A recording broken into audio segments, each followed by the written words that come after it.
at themselves. So while they're waiting in an elevator, if there's a mirror and they see themselves, then like they won't start getting upset at waiting for the elevator. They'll be so preoccupied with themselves they won't notice the wait.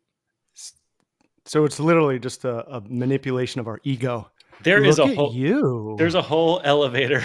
There's a whole elevator thing we can go.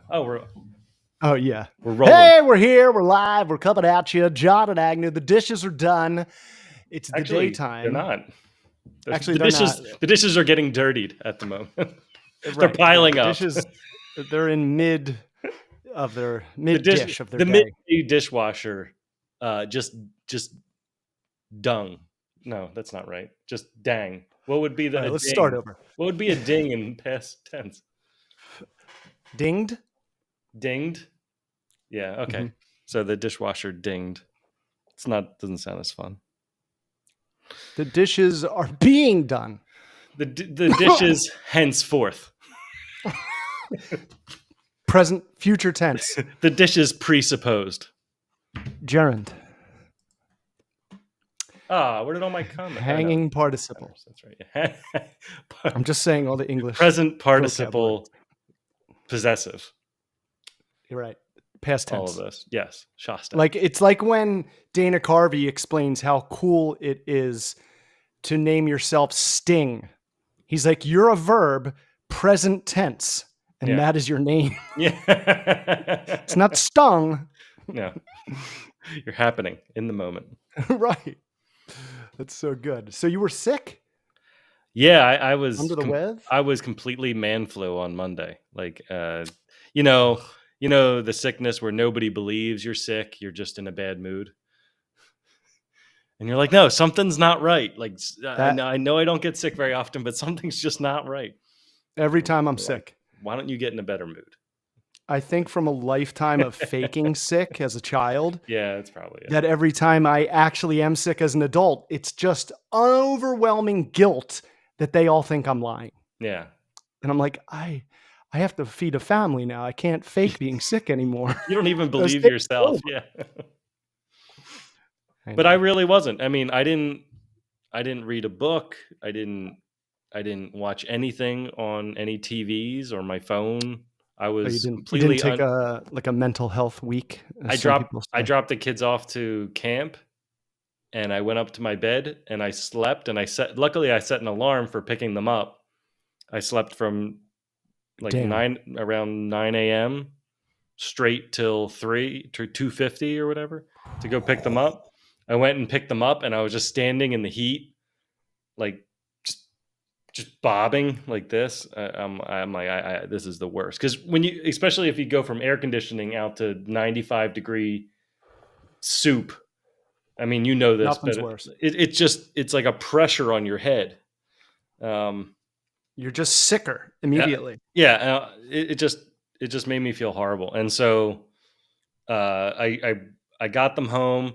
I made several quick deals. I was the Warren Buffett in that moment. I sat them down. Here's your treats. If you're really good, you're going to get a Phineas and Ferb in a half hour, but you have to go shower. You have to eat this dinner that I've set to microwave for you in about 5 minutes. And you're going to eat all this, and I'm going to be unconscious the whole time. So I need you to handle all that. And then mommy's going to come home and just take the baton, not from me, because again, I'm asleep.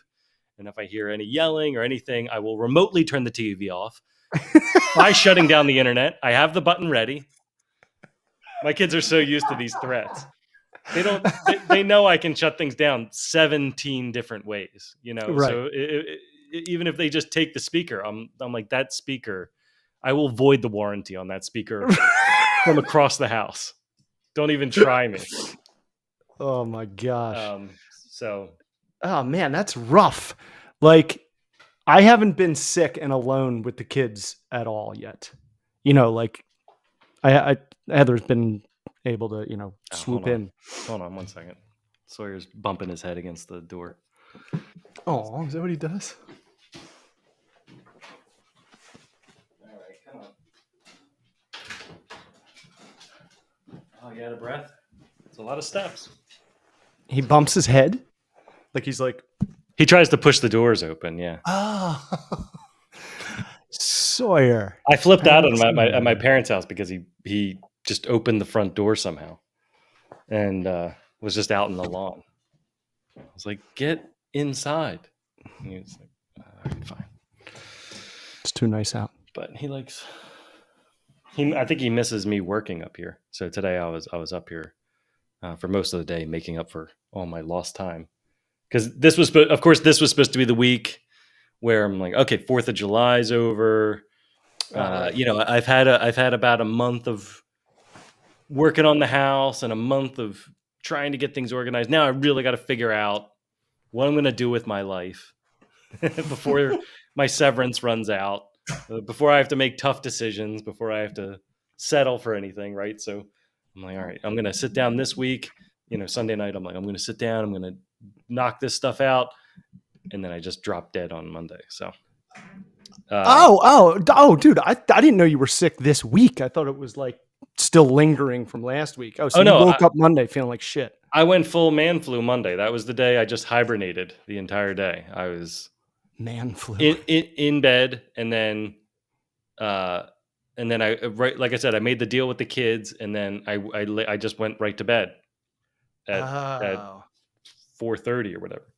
I stayed in bed, you know, and then there's kind of this dare that happens where, since I slept all day, I get not threatened, but there's a wager that gets placed. It's an unspoken wager, but it gets said to the universe that if you sleep all day, there's no way you can sleep all night. Oh, right. Yeah. Right? Oh, you shouldn't sleep right now. Don't fall asleep right now. You won't be able to sleep tonight. Right. And I proved them all Someone's wrong. keeping track. I was straight asleep the whole night. But now I'm paying for in the 40-year-old pain category. I'm paying for the staying in a bed for almost a full 24 hours. So it was a great recovery. I rolled like an alligator in a death roll constantly. I definitely laid in positions, probably, you know, where my toes were somehow above my head and my leg was completely stretched out and my back circulation was cut off. My back was just, this isn't right. This is not how the human body was designed to sleep. I don't know why you even chose this. But once you hit that, you know, 14th hour of laying in a bed, you have to keep shuffling. And so now my brain's turning back on. I've got a bit of a cough, a bit of a sore throat, but I'm getting through it. And but my back is just, it's like, now it's my turn. So yeah, it's almost like bed sores. It is, yeah. You're like, I don't have any other sides of my body to, that's what I was joking with Kelly last night. I was like, I'm covered in bed sores. I was like, this illness is eating me away. Since Kelly works in does she work in a hospital? Yeah. Okay. Yeah. I didn't know if it was in an actual facility or if it was like a, whatever. So I feel like since that's where she works, you need to, be showing many symptoms for her to be like, oh, all right, you're in bad shape. Yeah, you got to be pretty banged up. Yeah. But she's normally right. And when I say normally, I mean 100% of the time. All the time. She's right. Yeah.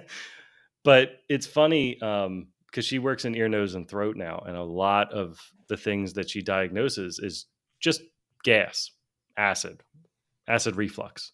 90% of I don't know if that's the correct statistic, but of the stories I hear from her, it's around 90% of the statistics are, we're just eating gross like shit. Like I can't sleep, or my throat's killing me. I've got this terrible cough, and it's just chest reflux. pains. You've got reflux.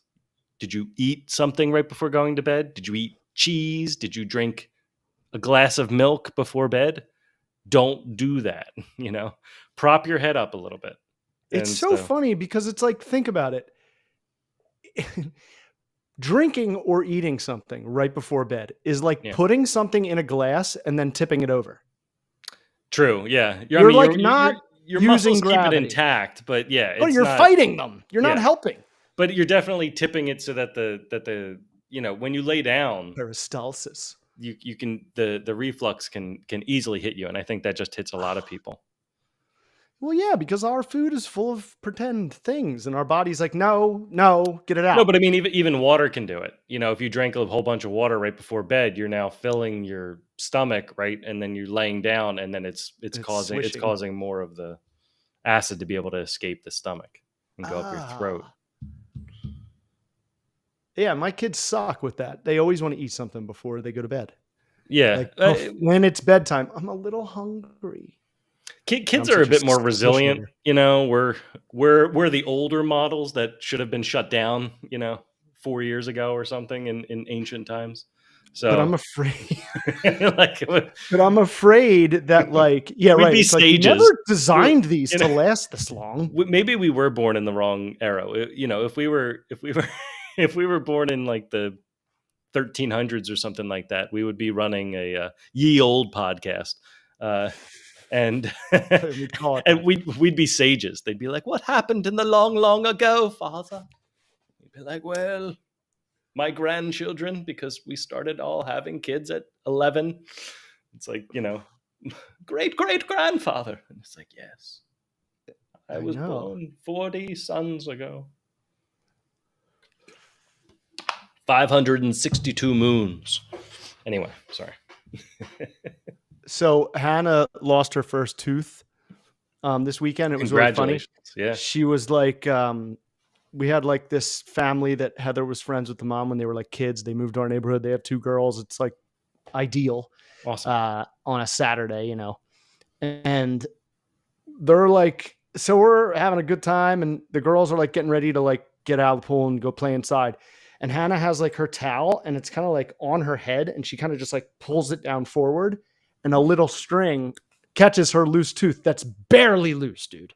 Like when I would move it, I was like, yeah, it's almost there. Yeah. You got like 3 weeks. It ripped it out, and she looks at me and goes, "Oh, Dad, that hurt my tooth." And there's blood all down her chin, and I see her tooth on the floor. I'm like, "Dude, you lost your first tooth."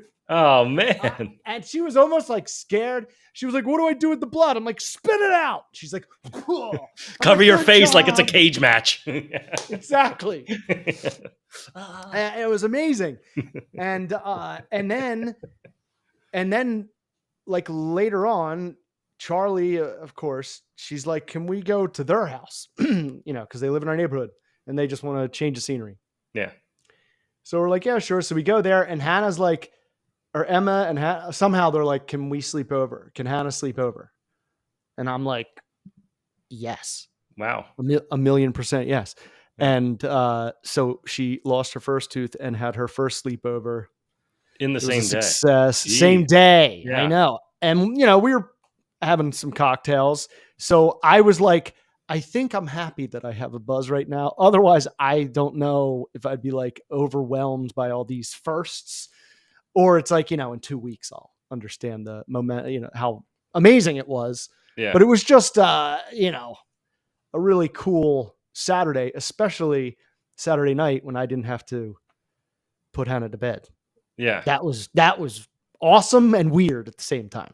It sounds cool that it was kind of a universe pulling of the tooth, like it was like it had to happen. Like, yeah, because it didn't just happen on its own. And normally you would go with the thread method, where you'd have to slam it in a door or put it on like a RC car or whatever you'd try to do, right? But here the universe tied the knot around the tooth and then pulled the tooth out. That's crazy.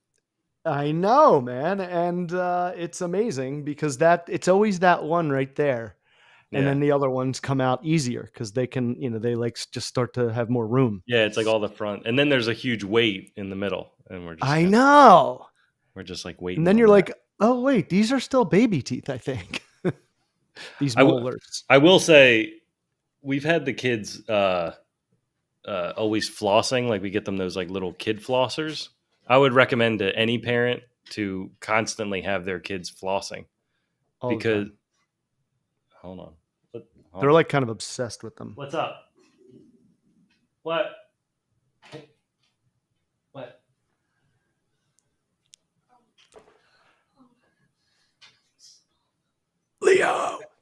can't hear you. What?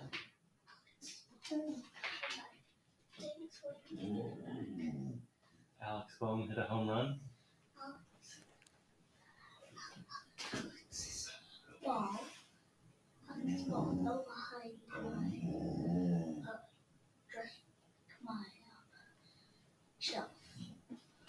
Whose ball? I don't know who Alex is. The Alistair ball. Yo. Okay. Can I get it later? Sure. Okay. You shut the door, dude? Oh yeah. All right. It just like, Dude, I swear to God, he was just Hannah and me like a day ago. yeah. I'm like, do you just want me to hug and kiss you? I think that's all you really want right now. It didn't seem like very urgent news. It's I like he's like, just got to come up with something. there's a I'm gonna ball. come up with something. There's a ball I have 7 of, and it fell behind my cabinet. Do you need me to get it? No. Is there anything else I can do for you? No. You're like, Right, can I see do you it later? He's like, sure. I was like, oh, thank God. Because what if it was like, no, I need it now? Charlie's like insane like that. Like she's totally like me. Like, you know, the reason they held me back in second grade, it was like, I want this. No, please. No. And I throw myself on the floor. Charlie does that. Yeah. I'm like, I don't know if they're like teaching the kids in schools to be more showing of their emotions and stuff. We've kind of put the not the kibosh on it, you know, but I've kind of had to teach them that. The flood doors have seemed to open a bit. Yeah, well, it's just it's always almost flood too doors. much. Like it's either 100% or it's 0. You know, Yeah, I know. and It doesn't need to be. it's, you know, like Ruby left her water at the camp the other day, and she was like, I'm like, stop. It's a water bottle. I've already said, I wish I could throw all your water bottles away every single day because they're gross. I say that too. Right. So I have no emotional attachment to your water bottle, except for that I'm really glad that we don't use straw water bottles anymore and have to clean the straw. Besides that, I don't really care. I like the model. We can order another one. Like, I don't really care. But chances are you'll probably get it back. You know? Not a thing to flip out about. And also, yeah, like, do you think someone's going to go, ooh, cool, a free used water bottle? Yes. This one already has a name on it. No one's running, and yeah, that's not a finders keepers, loser. That's I hope somebody. Yeah, you've never seen like a the water used. bottle. Have you ever seen a used water bottle at a yard sale? Dude, the girls have like 5 each. We I'm have like, yo, we it's have a container. We have a museum of, you know, all of the stages, you know, like the little sippy cups. I think the only way to pass on a sippy cup or pass on a water bottle that your kids used is to wait for your grandchildren. I think that's like really the only way it's going to be accepted back into the system.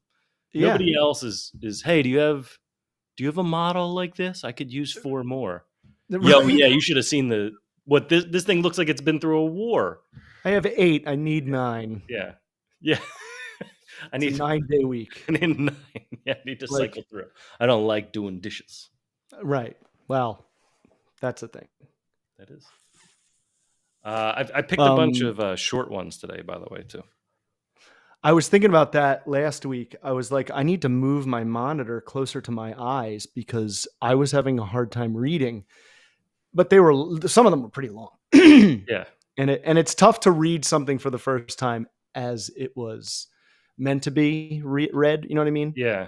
Except for that one that seemed to go really well. But that person was obviously writing it so that it would be a short story novel.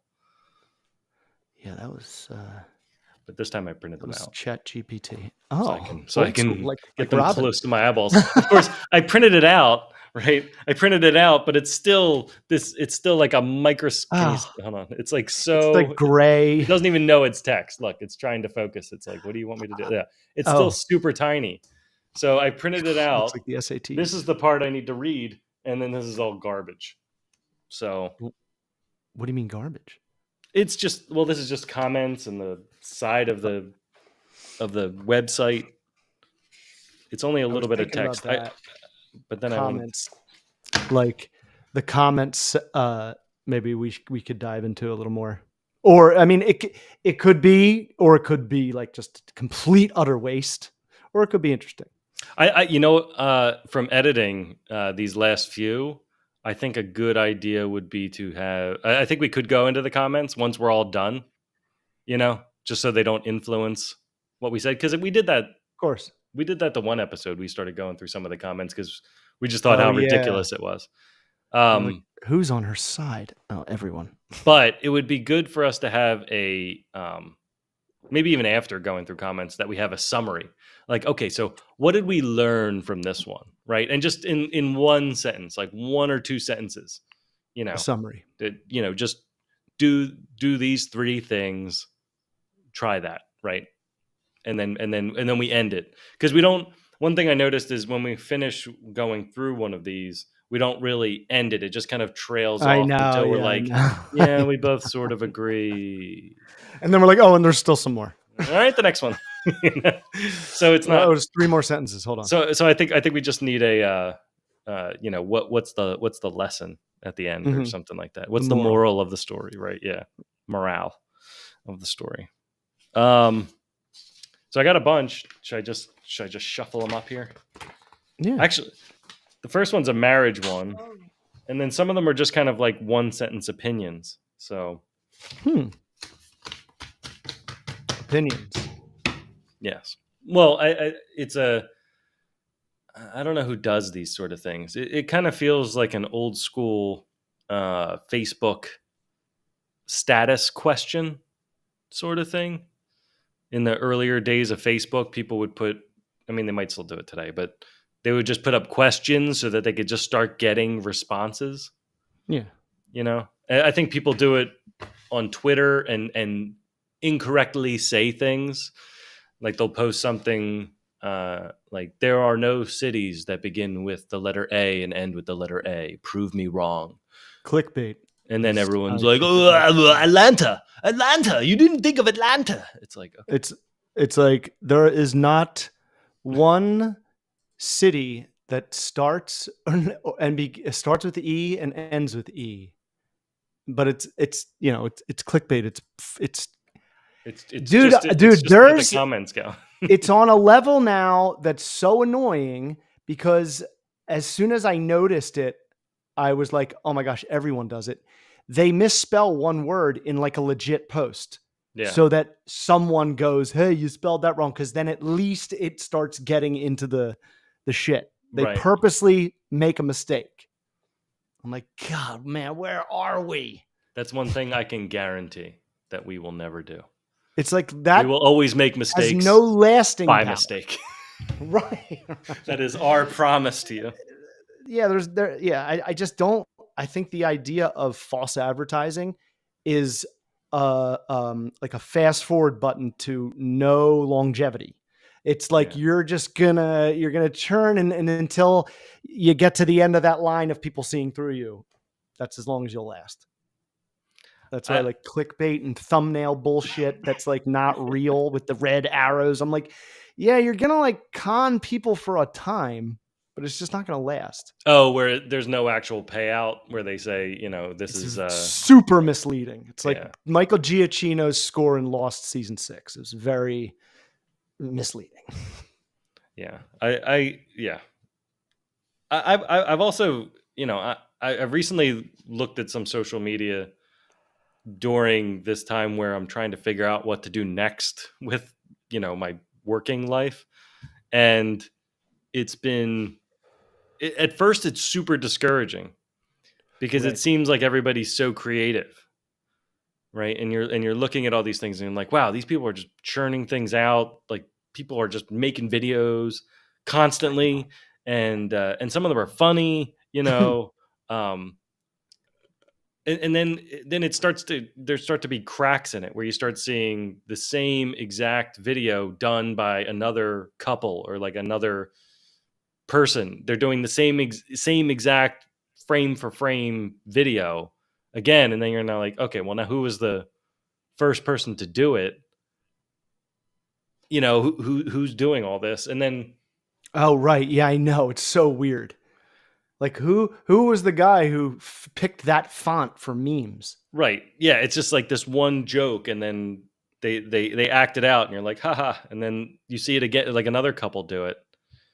And then you get those weird Russian videos where it's like somebody getting kidnapped, and they're like, "No, we'll teach you how to break away from getting kidnapped." I'm like, "What is happening right now with these instructional videos?" Dude, I get like on my YouTube channel, like it's like my work, like it's my work internet. Mm-hmm. And it'll recommend me like worst crashes and like all like just stuff that I am not interested in at all. Like I don't like to see violence, like real violence. Like I don't like it. It's not like something that I look for. And it's just nonstop recommendation. It's probably the 9/11 thing. They're like, oh, this person's a weirdo. Yeah. Like, we'll go right into this. All right. Let me get this first one up. But then it's also, you have to remember, like, the people on there are creative, but so are you. And you can get the same amount of people that they're getting because there's so many gullible clickers out there. I got some really good inspiration from my book, the book that I'm reading, that Game of Thrones replacement. Whenever it gets made, it's gonna definitely it's a fun ride. And I'm on the third book of the first trilogy now. Fly. I think they're shorter. So I think the first and second book were shorter books, but they were written back in like 1996. And I'm on the third book now, and he has a wolf companion, which I think I already spoiled for last time I mentioned it. But part of their magic is that they can, like, the animals and some people can talk to one another. And the wolf it's really cool to hear the wolf talk. One of my favorite characters is this wolf, because he thinks like a wolf, and so he always says things like, why are you measuring things by days and months? It should just be from we ate, and then it'll be the next time we eat or the next time we sleep. Oh, like, weird. What do you care about how long it takes? Just start hunting. Because the main character was struggling internally with, well, if I do this, I'll fail, or if I do this, I might not succeed. Why should I even start on it? And the wolf's like, well, why even bother worrying about succeeding? Just start heading towards it, right? And you'll either eat or you won't eat. What the fuck? I mean, what a hard thing to do, right? Like a wolf. Like that must have been like writing a completely different book while writing another book, because he's had to like switch his brain into wolf brain. Oh yeah, it's so good. That's amazing. And it's there's other animals too. So there's there's also a cat too, which is really funny. Like, pet me. Oh no! Like, way. that's okay. Get enough. Away. Yeah, right. You've upset me. Yeah. I'm leaving. Oh, that's awesome. Yeah. No, I still highly recommend it. Definitely get it out of the library. What's it called again? And read it. The first one's called Assassin's Apprentice. It goes Assassin's Apprentice, then Royal Assassin, and then Assassin's Quest. Such a dumb. Those are the first three. Like a cheesy, like video game sounding title. You'd go right past it. Yeah, you'd go right past it. I'm saying. Yeah, but it was 96. People can. It was 96. That's true. 96. That was like the coolest title you've ever heard. Assassin's Apprentice. Like, oh, what is that? Neon gems. Yeah, right. With Z's. Yeah, X's. Right. We're gonna replace as many Z's as we possibly can. Right. Everything has to be a Z. Right. Except for laser, that has to somehow be an S. I know. All right. I'm so disappointed. It's an S. Laser. Laser. I think it's laser. Laser. Yeah. All right. Laser. Did I make? We'll get this one started. Did I make the right choice by taking money out of joint account? My husband, 53 male, and I, 29 female. Whoa, that's What is with the age thing on that these? is that's a bit. Age is always a factor in these things. We agreed to combine our savings into a joint savings account to use on a down payment next year for a house in California since he doesn't want to continue renting. Understandable. Are you agreeing with your own? Okay, sorry. I'm understandable. She's like, I'm on board with that. I'm on board. I'm on board. I am considering going back on that agreement because instead of working construction with him indefinitely, like he wants, I would like to use the savings that I put in there to go to a 2-year program at a community college fall of next year. I can't see us doing both because in order to buy a house, he would need to claim more money on taxes next year, which would take away our benefits such as free healthcare, food stamps, and free tuition. So I took out the money I put in and put it into my own savings account. He says I need to put the money back into the joint account or else we are getting a divorce. I feel uncomfortable doing that because he would then definitely take full control of that money. I don't want a divorce, but I also don't want to be forced to work construction for the rest of his I don't want to be I also don't want to be forced to work construction for the rest of his career because I would like some level of financial independence.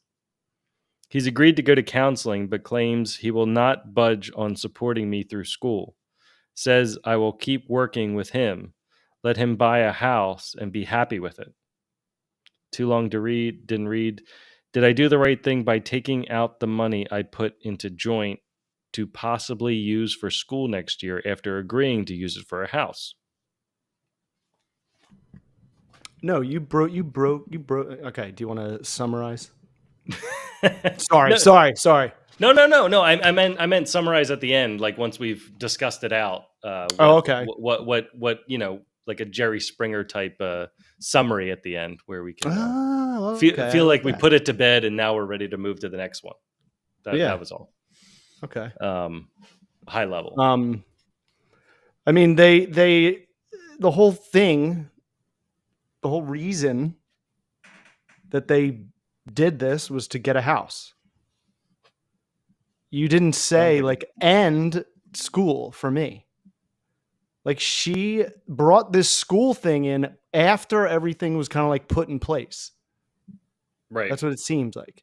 And that's why he's pissed. He's like, yo, what the fuck? Like we said we're getting a joint account to save up to buy a house. And now you're going to take that and go to school? Like that's not what we agreed. So like, I mean, you can do it. You can do whatever you want with your money, but not this joint account money because that money is for a house. It's like you can stop putting money in that joint account or open up another little savings account for school, but you shouldn't take money out of that joint account that you agreed to have for one thing. Okay, but where do you land with finances in marriage? Like, doesn't all the money just kind of it's all the same, you know? Don't you just start making the joke, you know, when you go out to dinner that, you're, you know, if you're gonna pay, you know, it's, you know, thank you for paying for dinner, you know, because it's all just mixed together at that point. How do you separate it? Or are you saying that each would have their own account and this joint account was specifically for this? I mean, I think, well, let's break it down a bit more, right? I think there's a few problems here. One is, again, the golden rule. You didn't really talk. It sounds like either you did talk and it was denied and you didn't talk any further about it, about school, I mean, right? It sounds like you talked about house, got on board with house, got to the finish line of house, and now have decided to literally pull the rug from under the house, right? So that part doesn't seem too cool to me because it sounds like something that you agreed on, and now you're all of a sudden going to use it for something else. It doesn't matter. It doesn't matter how good that thing is, right? You know, right? It doesn't matter. I mean, if you had like a sick child or something Cancer like that, money, fine. I could understand you. Hey, we can't do this right now. We have to back out everything. Like a life-changing event, It's not responsible. sure, or your car breaks down and you now have to go get a new car and you need to take it out of that savings. Um, Going back to school is a good thing, I would think, depending on what you're going back for. Doesn't say what major it is or anything like that, but it's not an urgent thing. It's not. It's a 2-year program. You could stretch it out to a 4-year program and just pay as you go, especially at a community college. I don't know. It's what you do when you're a mid-20s, just getting your adult No, life she's on 20. the road. She's 29. She's Okay, 29. whatever. She's practically 40. I'm just kidding. But he's leaning into retirement. I mean, not retirement, Well, but like he wants to. I mean, he's 53. He wants to buy a house. Like he wants Yeah. to stop flushing his money. He wants to like settle. And she's like, I want to go to school. Come on. Well, she wants financial independence. I get. It sounds like she. I don't understand. It sounds like she's working. That was the other thing I was going to ask. It sounds like she's working construction for his construction company. So she's putting up drywall, and doesn't want to. Right. So that sounds like don't have her do that then. There's probably some tax benefits to it. What? That they're Cool. both working for the same company and things like that, and it's a company that I guess he runs. So It's just funny, though. she might be overlooking some part of this, And he's like, if you take the money out, we'll get in a divorce. Like, I'm just like, this guy is 53. If he's like that quick to pull the trigger, he's just like, yo, if you're not in this with me 100%, goodbye. Like, just go. It sounds like a long con. Yeah, it sounds. He's like, just put this money in here. Don't worry about it. It'll be fine. Yeah. We're just going to get this house. I'm not going to just disappear. I'm not going to change my name. Why would you even say that? Don't worry about it. It's not going to happen. I'm not going to leave the country all of a sudden. Oh, if you want to go to school, if you want to have your own life, fine. Fuck. He like calls the other guy. We're screwed. We need a new Mark. I do feel like some of these posts need the other person in the relationship to respond. I know. And be like, I know, because we're filling in their part. That's not what I said.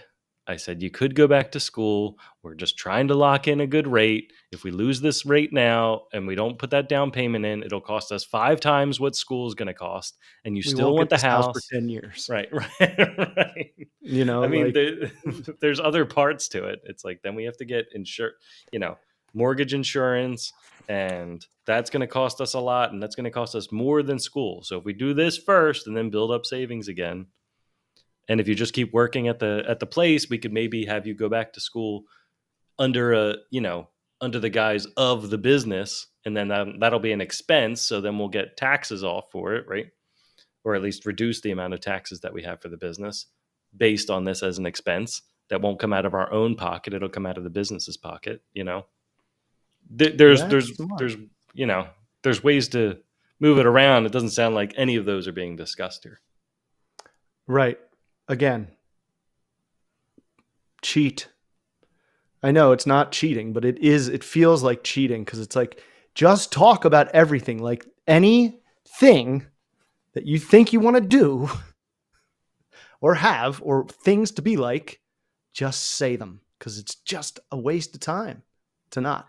This one's tough because I didn't really experience any of this with Kelly. We always sort of just agreed on finances. We never really talked about it or anything. I think we do have a joint account, but we do just kind of operate in our own separate accounts. We're planning on finally sitting down and talking about our finances sometime this year, celebrating our 10th our 10th year, where we're actually going to sit down and kind of talk about things again. for the finances, but it's just never really come up because we've been like, all right, we're going to buy this house, and we'll be like, yeah, okay, or we're going to get this That's so car funny. and we're going to finance it, but then pay it off right away. Yeah, okay. There's never really been too many, big things where money has been a problem. For the most part, it's been maybe we haven't invested the money the best way. Maybe we weren't earning 6 or 7% on things. We were only earning 4%. But Right. but besides that, Right. we weren't actively spending it. We just I always laugh because Kelly like never gets upset about spending things, but then if I use too many paper towels, that's the line. So if I instead of using like a reusable napkin that we have that we Right. run through the Right. wash, if I grab a paper towel, Oh, God, I destroy paper towels. I'm I, like notorious. I as use soon a as I roll a rip day. one, I a use too roll a many. day. I use a At roll a least, day. like I smoke a pack. Like that's what it I feels just like. walk through the house At and just pull it. least a roll and a half of paper towels. I You get out of need the them. shower and just I drape need them. yourself and you just wrap yourself up in paper towels. You're like, oh, I couldn't find a towel. We Yeah. have napkins on the table. No, I need a paper towel for my face. Yeah. Yeah, Oh, that was a big argument one That's time. funny though. Yeah. That's interesting. I tried to plead that I hate money. I tried to plead that napkins and paper towels were the same thing. Because we literally had Bounty Right. napkins. Right. Right. There's I would give you that. We could look through and analyze them down to the molecules, but I'm pretty sure they took a regular sized paper towel and folded it in half and then half again. And No, then you know started what I packing think it they in the did? bag. They chopped the tree down and made pulp and whatever the fuck, and then they printed it differently. Yeah. Shaped it. It's like napkin. Mexican food. It's all the same. It's just shaped differently. Yeah. So they can call it something else. It was so I lost that argument, but Italian food as well. I thought it was the same. So Yeah, what would you say? It's like a hot dog is not a sandwich. It's a hot dog. Not a sandwich. It's not. Unless you've run out of hot dog rolls. And Right. then you're in a confusing situation. Then it gets I have nowhere to stand. But you'd have when to it's a slice the regular hot dogs dog- pretty thin to transition them into I've a done. sandwich, right? I've sliced them like a banana split. And it's tough when you bite into a bologna sandwich and not think of hot dog just a little bit. You're like, And this is cold. just a big hot dog somebody sliced into a circle. It's a flattened There's hot no dog. I'm not sure. I'm no connoisseur, but I wasn't in the factory. but I'm pretty sure those two areas had to be somewhere close to one another. Wouldn't make much sense. These are just like mini bolognas. These all right. kids were asking me, like, they were like, what is a hot dog? I'm like, it's everything. I was like, they make the bacon, then they make the ham, then they make the, honey ham, then they make the ham for ham sandwiches, then they make the Taylor pork roll. Yeah. Then whatever's left, they make the hot dog. But there's something better that they make after they make the hot dog called scrapple. Yes. My buddy who's from down here is like, what's that? And he's like a chef. I Yeah. was like, oh, my little Florida native. I'll find it for you. It's the best. I know. Heather loves it. I mean, it's mostly cornmeal, to be fair. It's mostly just cornmeal, and then they just sweep the floor into a container. That's what I say. It's like it's what they mop up. Dust, it's the hooves, it's whatever. the Yeah, snout, it's whatever was on the ground at the time when they finished. Eyeballs. They just hose it off. Maybe half of a bologna sandwich that a guy dropped on the floor. I remember they used to say, like, for hot dogs, they used to say chicken beaks or something like that. Or maybe that was the chicken nuggets. I think they're like, oh, it's like chicken beaks or something. Chicken bones. Yeah. It's all pureed. Like, that's mean. Anyway, but all right, so we've got blinders. Let's summarize. Do you want to try the summary? Yeah. I think in closing, money God, it can be the root of evil, and it can make things get funny in a bad way. But and my advice: avoid fighting over it at all costs. It's just like one thing that fighting over it, just try your best not to. Yeah. And you're going to do what you're going to do, but do your best when you make agreements about money to just, that's it. And I think you definitely have to talk about it, because Of course. it looks like most of the comments here have something to do with the age gap. I think everybody just kind of hooked into that. But you need to knock down two walls. You need to knock down the fact that you want to go to community college and what your plan is for that. Not just that you want to go, what your plan is Right. for getting that, right? Right. And the cost and the possibility of saving anything on that, and what you plan to do with the degree or associate degree or whatever you're going to get. Community college. So plan that out. It sounds odd that that your husband wouldn't let you do that. It sounds like from the way you phrased it. But also you got to commit to where you commit. You can't change your mind and use things for other things once you've already talked about it. Do you want the house? I don't is the house like an investment for the business?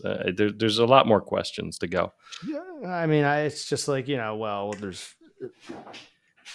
I need this. I don't want to do drywall anymore, so I'm just going to take this money that we have right here. But that's for the house. Start your new savings account, and then use it for school. Yeah, but talk about it first. It's not. I don't like the my money, his money. It's gonna get very muddy after a while like that. Yeah, I know. Just talk about it. I don't care if you have different accounts, but you should be transparent about those accounts. You shouldn't have a Cayman Island account. It's funny. And you shouldn't be threatening divorce. That's not cool. Like that's what I'm saying. I'm like, not like a period ender. This guy is like so mad, but he's also like, he has lived. He's lived through 2 decades that she hasn't. He might not. He might have just started. Life. He might have just started living at 30 or something. He could have just stayed in his parents' basement. He could just be a nerd loser who's like, fine, if you do it, we're getting a divorce. Yeah, that's what I heard. What? Yeah. Have you never had a relationship? You don't go right there right away. Don't you like her at all? If you say that, it's kind of like you've already been like in your head, like, I don't care if I lose her because she's, I don't know, younger or whatever. I feel like it's got to be tough with the age gap too, because that always seems to maybe have a financial connotation that goes along with it, that they're together because of money or things like that. That's something that goes along with that sometimes. True. So it would be better to be aligned on that and be strong against that gossip than to let that eat away at you like a cancer. Right. And it's such a good thing when you make a huge pay, when you buy something big together that that's going to make your life, it's going to improve your life. It's such a cool thing to do it together. Cause it's just like, all right, we're just even deeper. Like our roots are going even deeper. Yeah. And for you to be like, I want to do this and go to school.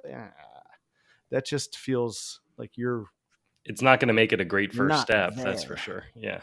Like you're going to move into the house and it's going to be, well, this is your house, and that's not. Oh, right. Good call. God, that'll be weird. Your name's not going to be on it. You're kind of tainting it. Don't taint things, please. Right. In closing, don't taint. Don't taint. Just your own. All right, we'll switch over to a kid one. Here we go. 2-year-old bad behavior. This one is probably going to be a shocker. Oh, geez.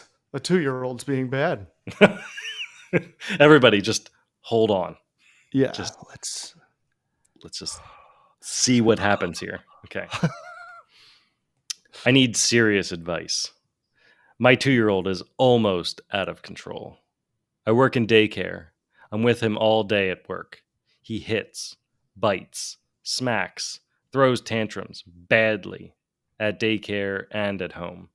I have tried every method. I speak gently to him, get on his level. He will he still will scratch me and hit me. He rarely listens to anything I say. I know all children are different, but working with kids of the same age, some of them listen so well and don't hit. I don't know where I'm going wrong. When he bites or hits at hold on. When he bites or hits at all, I will make him sit in timeout, but he will throw himself out, smack me, and scream the entire time. I literally have to hold him down. My boyfriend recently ended things, and one of his reasons was I let my son walk all over me, and I'm not strict enough. It's made me feel very, very insecure in my parenting and question how good of a parent I really am, especially because his behavior seems to be worsening. I'm not against physical discipline completely, but I rarely will use it. He's ran into the road. Wait, hold on. That escalated quickly. He's ran into the road. I've given him a smack on the butt. If he bites, I might give him a tap on the mouth if he's repeatedly doing it. A tap on the mouth. But I but I had very strict parents growing up who used physical discipline often, and I grew up with anxiety and too scared to talk to them. Sure, I followed the rules, but out of fear. I don't know what to do. I want to chalk a lot of it up to normal 2-year-old development, but it's so exhausting fighting with him all the time to just be nice. Bop, bop, bop. Well, I mean, like I know we were joking about a 2-year-old behaving badly because that's sort of their nature, or it's delayed and it comes out at 3 years old or something like that too. Yeah, but it's like when they come online and start walking and Yeah, I mean, this is the time to teach them though, because you're going to lose that window yeah, I know. They're only to gonna, teach it, and you don't want a 5-year-old that's running around biting and attacking everybody, right? So biting is a tough one. certainly not. Yeah, but throwing tantrums is okay, but hitting and biting. Well, I mean, listen, this one's so simple to me because of this statistic that I know is true about how children behave 800% worse around their mothers than they do anyone in their entire life. Yeah. And there are other children who have his mother's attention during the day. And he doesn't know how to be like, mother, just want to let you know I love you more than all these kids. And he's like, fuck, mom, I need your attention. You're changing Timmy's diaper. Yeah. Like what the like that's got to be so annoying to a kid all day. Like that's it. Like he's pissed. He doesn't have your full attention. And he's around. You're there, like you're in charge, and you're acting differently too. Yeah, you're definitely going to act different, right? You can't act like a parent in that moment.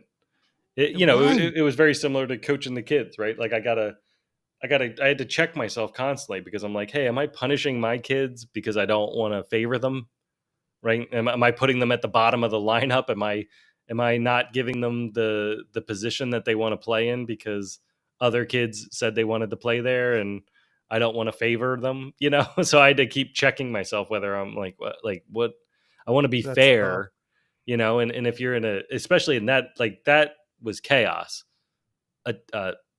Daycare is pandemonium, if there's not crying. control, I mean, emotions are up, they're down, they're up, they're down, they're over, Some nap, some don't. So some are sick as shit and get like all the other ones sick, but right, too sick not to come in. And they could just be a little sick, right? And that could be some of the misbehavior, and then you could still set behavior based on that, Right. I think that's a really good point that you brought up, though. I think she should somehow get her 2-year-old into another class. Like, I don't think. Yeah.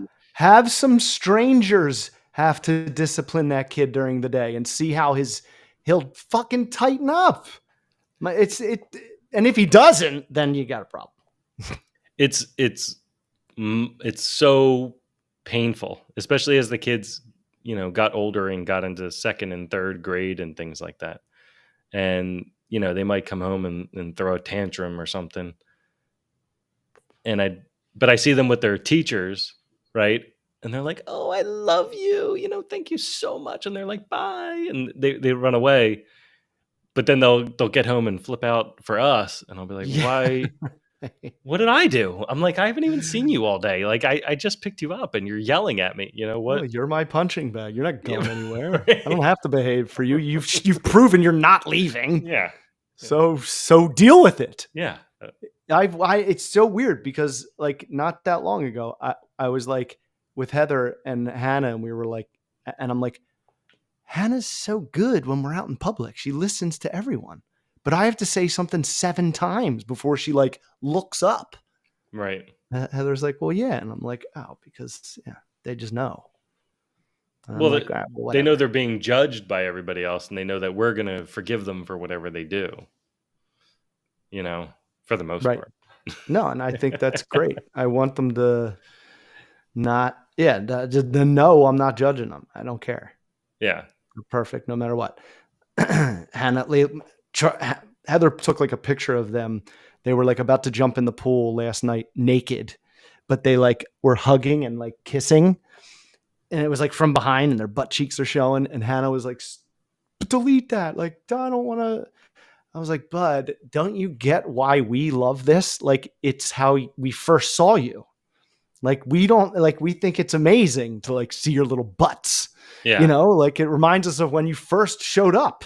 Yeah. That's how you were dressed. Yeah. We ran into that, as they got older, that comes up too, where it's, like we'll laugh we'll look at a picture of them and we'll laugh. And then they'll say, "Why are you? I don't like that you're laughing at me," or something like that. And be like, "No, we like it. That we like the things that you do, and so we're gonna laugh at them, Right? Because we're we like happy it so much. We don't know what to do, so we just laugh. Yeah. That's what Hannah's like. Why are you laughing at me? I'm like, I'm not laughing at you. I don't know what other emotion to make, but I have to make something, and that's just what comes out. Right. Because you're just the best. And you have to start, they have to start understanding the difference between, what happens in our internal family, in our home, and then what happens, when like we had the sleepover and Leo just went to the bathroom and didn't shut the door and he just started taking a leak. And I'm like, dude, there's girls running around. And he's like, oh yeah, get the door, and but it's, it's That's understandable, great. Like it's Oh, like, yeah, okay. get the door. Well, Yeah. get the door then, Dad. Yeah. I forgot about that whole thing. You shut it. So yeah, it's a constant learning, but it doesn't happen, it doesn't happen once you correct it and it's over. Right. I don't think there's a need for, I think the biting and the hitting, that you need to figure out what the correct punishment is. It doesn't sound like timeout is working too well. And hey, genius, you can't teach a kid not to do something by doing it back to him. Right. It's so annoying. Like, don't hit. You can't yell you cannot yell to your child, stop yelling. Yeah. Yeah. I've definitely done it, but you can't. I know it's hard. It's almost impossible not to do. It's very hard to do. So we're sympathetic with you. I think we're sympathetic that you're trying these things. At least you're trying a few things, but you shouldn't be taking care of other kids and your kid at the same time at that age. I just think that's nuts. And you need to be overly expressive because 2-year-olds are copycats. You need to be overly over the top expressive for the behavior that you expect. Yeah. You can't talk softly. No, but softly. It sounds like a lot of this is reactive, right? Like, he hits, right? So then, I do this, right? I would start coming up with a plan, and let him also understand what happens. Before anything, like while he's calm, not in the midst of a tantrum, right? Like when it's morning and he's, getting some sugar flakes in and feeling great, in that moment, Catch talk him in the about good mood. what behavior you're expecting for the day. And it's like, hey, if you go all day without, maybe incentivize it. If you go all day without biting or hitting, we're going to put a gold star up on your board over here, and we'll We'll get you get ice some cream if you have Pokemon or 5 ice stars. cream or whatever you want. Yeah. Right, of We course. can go But to the like, store yeah, and pick it out. it's like with the teenager. It doesn't matter. Catch him in a mood when you know he's gonna be paying attention, when he's happy. That's Right. when we listen. Yeah. We're cavemen. I think sometimes we get caught up in the moment of how Yeah. often the bad thing's happening, and then we keep trying to think up what we need to do when the bad thing happens. And I think a lot of the solutions that we've eventually found, because we're just figuring it out too. Nobody's ever wrote a book on this stuff, so there's no explanation on how to raise children. But No. this is the first time anyone's actually ever discussed it. But And to so, raise your own. but when you're raising your own, you're not really checking a manual all day long, or I also don't really like checking the internet, except for ideas. If you want to just check for a few quick ideas, but how you implement those ideas, I think, need to be personalized for the kid. So you can't just take anything that anybody says, even including us, and just take it and run with it. But being at a high level, preparing the behavior that you're expecting, preparing for what expressing to the child what you want him to do and how you want him to behave in that good moment. That's going to be the thing that sets it in there. And capitalize it with sugar, capitalize it with something that makes his brain etch it in there, right? Like, sugar's bad, get it. But there was a golf expert that said, he said the way to get your kids to love a sport, any sport, is to go out and have them do that sport, but stop them before they get tired. So if you go golfing with them, have some fun. As soon as they start looking tired, stop. Don't keep going. Don't try to finish it. Miniature golf, baseball, whatever you're doing, stop in that moment. Go get them some ice cream. And they're going to remember that day forever as a fun day that they played. And when they were done, they got ice cream. Mm-hmm. And they weren't tired, and they didn't have a meltdown, and they didn't not listen. You're cementing it in their brain, and the next time they go, they're going to have that good feeling. And when they turn 30 and they go to a golf course, they're going to have that good feeling still cemented, that memory cemented in their head. And that's a good way to use, things like ice cream. Like, you can stamp it. Right. Yeah. Right. And they're also making ice cream like a reward, not like a regular fucking thing like it is to my kids. But I was like a weird learner, and I was pretty aware of that. Like, the things happen in my life that was like, you don't learn the same way all the kids in your class do. So I was aware of shit that worked, or I held on to whatever my mom or dad did that like helped me. Okay. Like, I don't know, make the path smoother and easier for me. And it was like, if you can get ABC, then, you'll get whatever. And so I was always kind of like ready for that with my kids. But you explained it Telling to them. It's not them, just that you knew the plan, right? Telling them like, hey guys, if we do this, and then this is going to happen. They are perfect. Like, they are batting 1,000 when I do that to them. If I don't, I don't know. It's a toss up. Do you ever notice, and I don't know, I don't want to presume that this is a dad thing. I don't want to presume that it's a dad thing, but I feel like something shifts when it's only me watching the kids.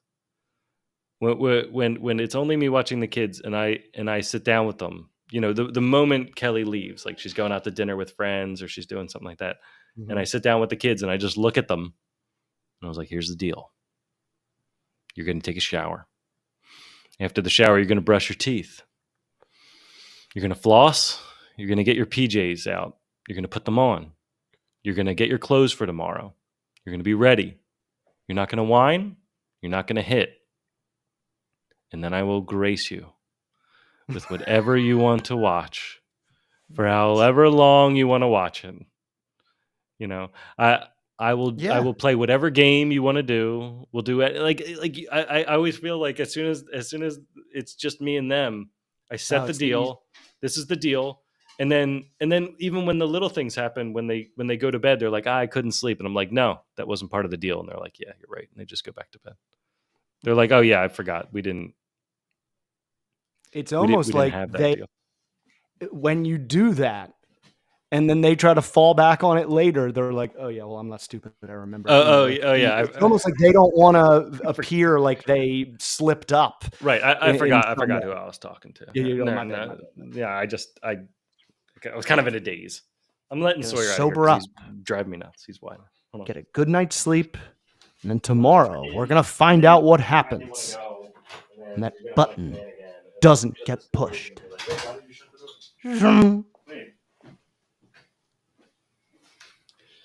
No, he's going to be like, let me back in. Well, you misunderstood my intentions. My pooch. I'm not going to say her name because then she'll wake up. Oh, yeah, don't do it. Yeah, don't do it. Completely collapsed on the couch. She's just been laying here the whole time. Passed out. So I like your idea. I guess in summary, the 2-year-old, like get the 2-year-old out of your classroom. I think that's a good idea. And then come up with some earlier plans. I wouldn't rely on the physical discipline, especially for hitting and biting. I wouldn't answer it with more hitting and biting. You know, if the 2-year-old is, you know, going into the street, like you said, maybe, I guess. I don't know. We never really. Jim Morrison said, "Here, when an adult hits a child, it's just a shortcut for thinking." Well, I mean, like, you know, you train dogs like that, you know, like you don't hit them, but you just have to snap them out of whatever they're thinking. So I'm assuming when people talk about, you know, hitting them, I don't think they're hitting them like the person just who's like holding them by their arm and just hitting them like a pinata. Like slams every now and then. But just something to get them out of whatever frenzy they're on. I like the there was a viral video of putting cheese on crying babies. Did you ever see that one where like there's crying babies and then they just throw a piece of cheese and it like lands on them and like they're hysterically crying, but then the cheese lands on their head and they're like, like I don't have something for this, you know, and they just stop crying immediately. So they'll be, you know, wailing and then they just take a piece of like a slice of cheese and just slap it on their heads and they're like, what? It's a very like funny video. You can easily redirect our attention. It's like, then what were you so upset about? Yeah. I used to always catch Hannah. Like she'd be crying and then I would do something and she would, you know, involuntarily laugh. And I'd be like, well, then what were you crying for? Yeah. You're just working me. I mean, that is the other thing too. Distraction.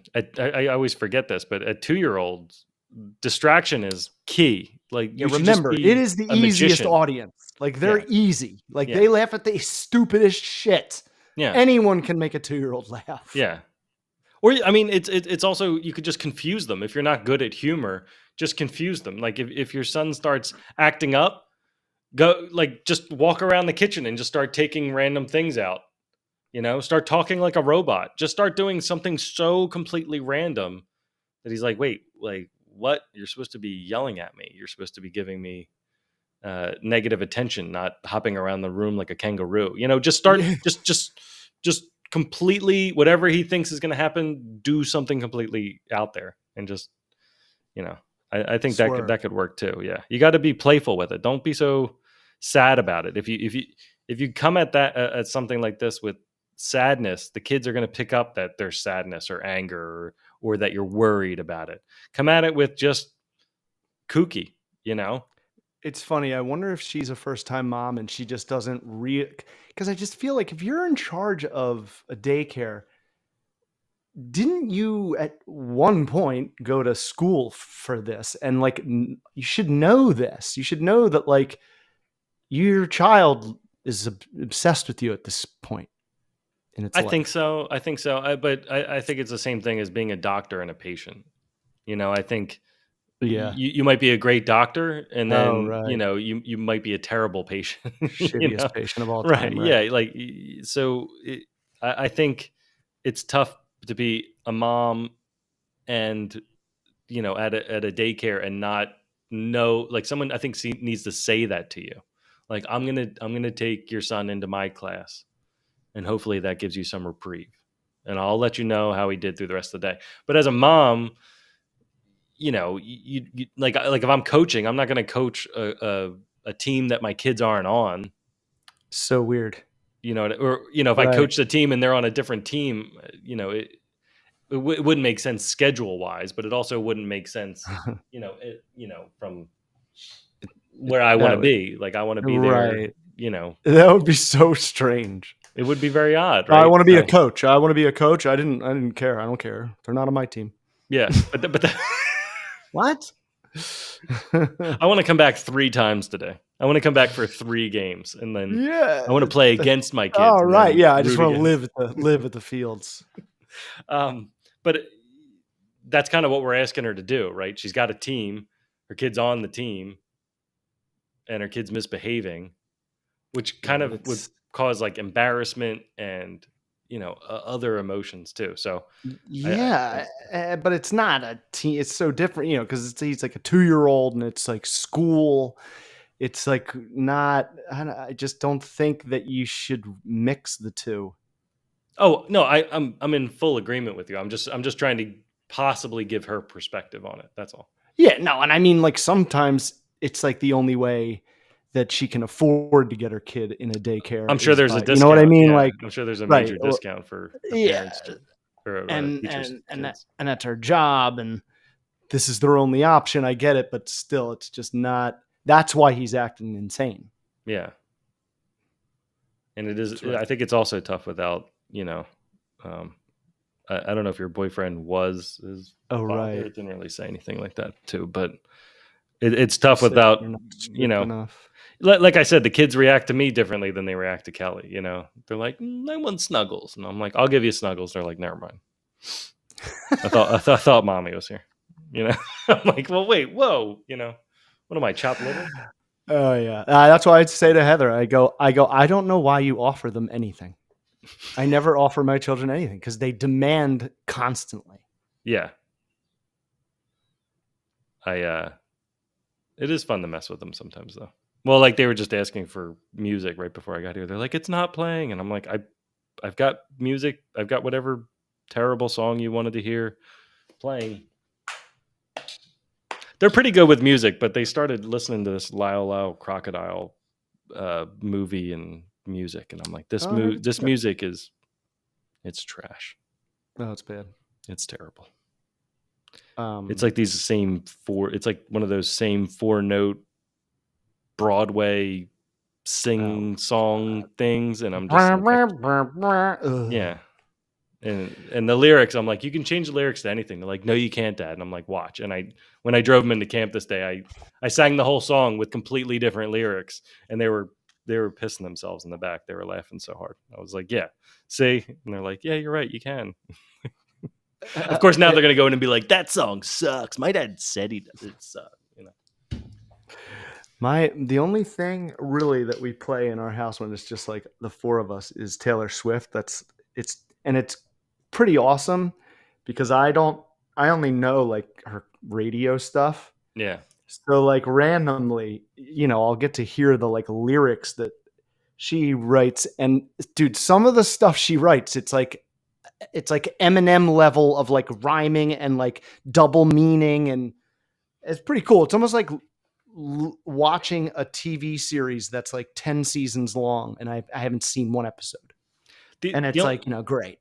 The only thing I wish they could do with Taylor Swift and a few other groups is to just give me a trustworthy, clean version of them that I can play. So I'm playing things off Apple Music, and like it'll just switch into one where there's like cursing and stuff like that. And so if I play it for them, like if I just pick a Taylor Swift playlist, I have to pay attention to it because I don't know when it's going to possibly go into cursing and stuff. Like I don't know what songs are going to play on it, and they're not all clean, right? Right. So it for me, that's the only, like, I don't know why nobody's figured this out yet, that parents and kids might be people listening to the music of these services, and the only safe way to really do it is to put kid bops on, and that's not really fun.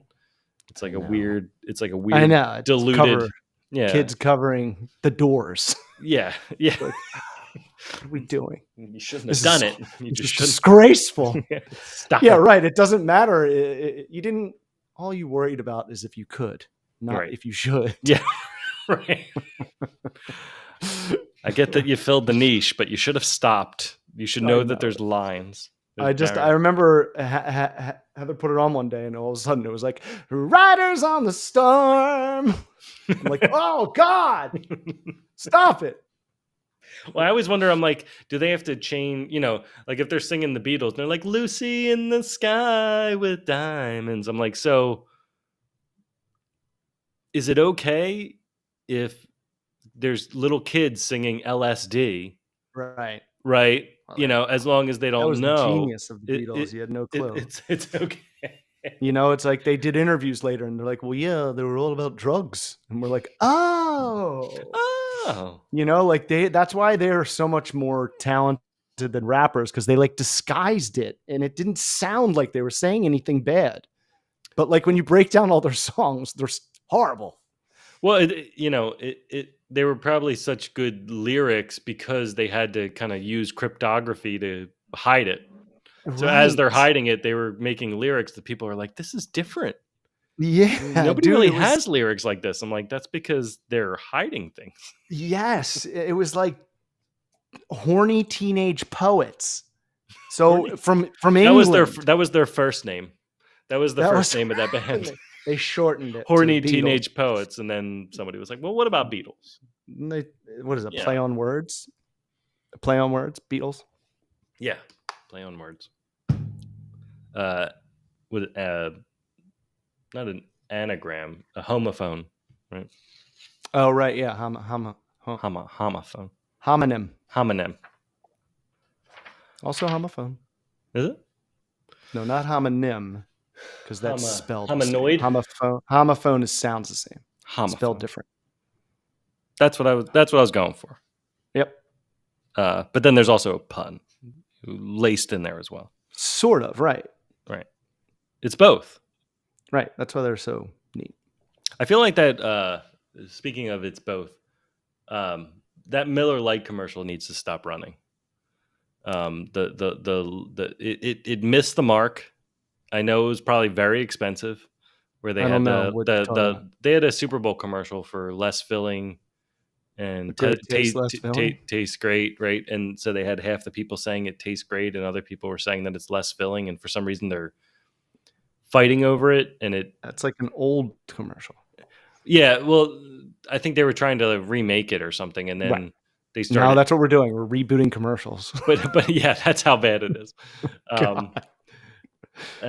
And there's a guy who screams at the end of it, and he's like, yeah, it's both, and they're like, great. And I'm like, it's not funny, and it disrupts me every time I'm trying to watch the Phillies game, and that commercial comes on like every break. And if I forget to mute the commercials, it's like, it's both, like in the house, and I just get so mad at it. Like, it's both. That's interesting. That is interesting that's what they did. Put me over the edge. Yeah. It's Miller Lite or Bud Light? It was Miller Lite. Oh, okay. I think it was supposed to be more of one of those chain commercials during the Super Bowl. So you see the first one, and then the second one builds on it. But now that it's in, I don't know what you call it, syndication, right? It's just the end. And so there's not that there was a very strong story to go along with it. I didn't understand it at all. But it does it's supposed to slowly build. Like one guy says it, and then another guy, and then and then two, and then like four, and then then it's half the stadium. Right. But now it's just the very end where they're all like marching to have some sort of fight. And then the guy in the background just kind of screams it. And I'm like, I don't. Oh, it's so funny. It's just not there. The payoff isn't there. It's like you're trying to go for the joke and you didn't do any setup. So it's just two people walking up, and then this guy screaming in the background. And without even with the context, it was weak. But now it's just Yeah, it's that's it. It should have been so someone played. really special. Yeah. So played. All right. Oh. I don't know what this is. Friends issue, 8-year-old boy. Hello, all. What a weird sentence. I know. Friends issue, 8-year-old boy. Here's your 8-year-old Hello, boy. all. This is relatively small, but yet I'm struggling with it. My 8-year-old has had a best friend, Mark, since he was 3. They naturally gravitated like a planet towards no, they didn't have that planet part. Towards Oh, each other in the play I school. was like, wow, you picked the perfect voice. Yeah.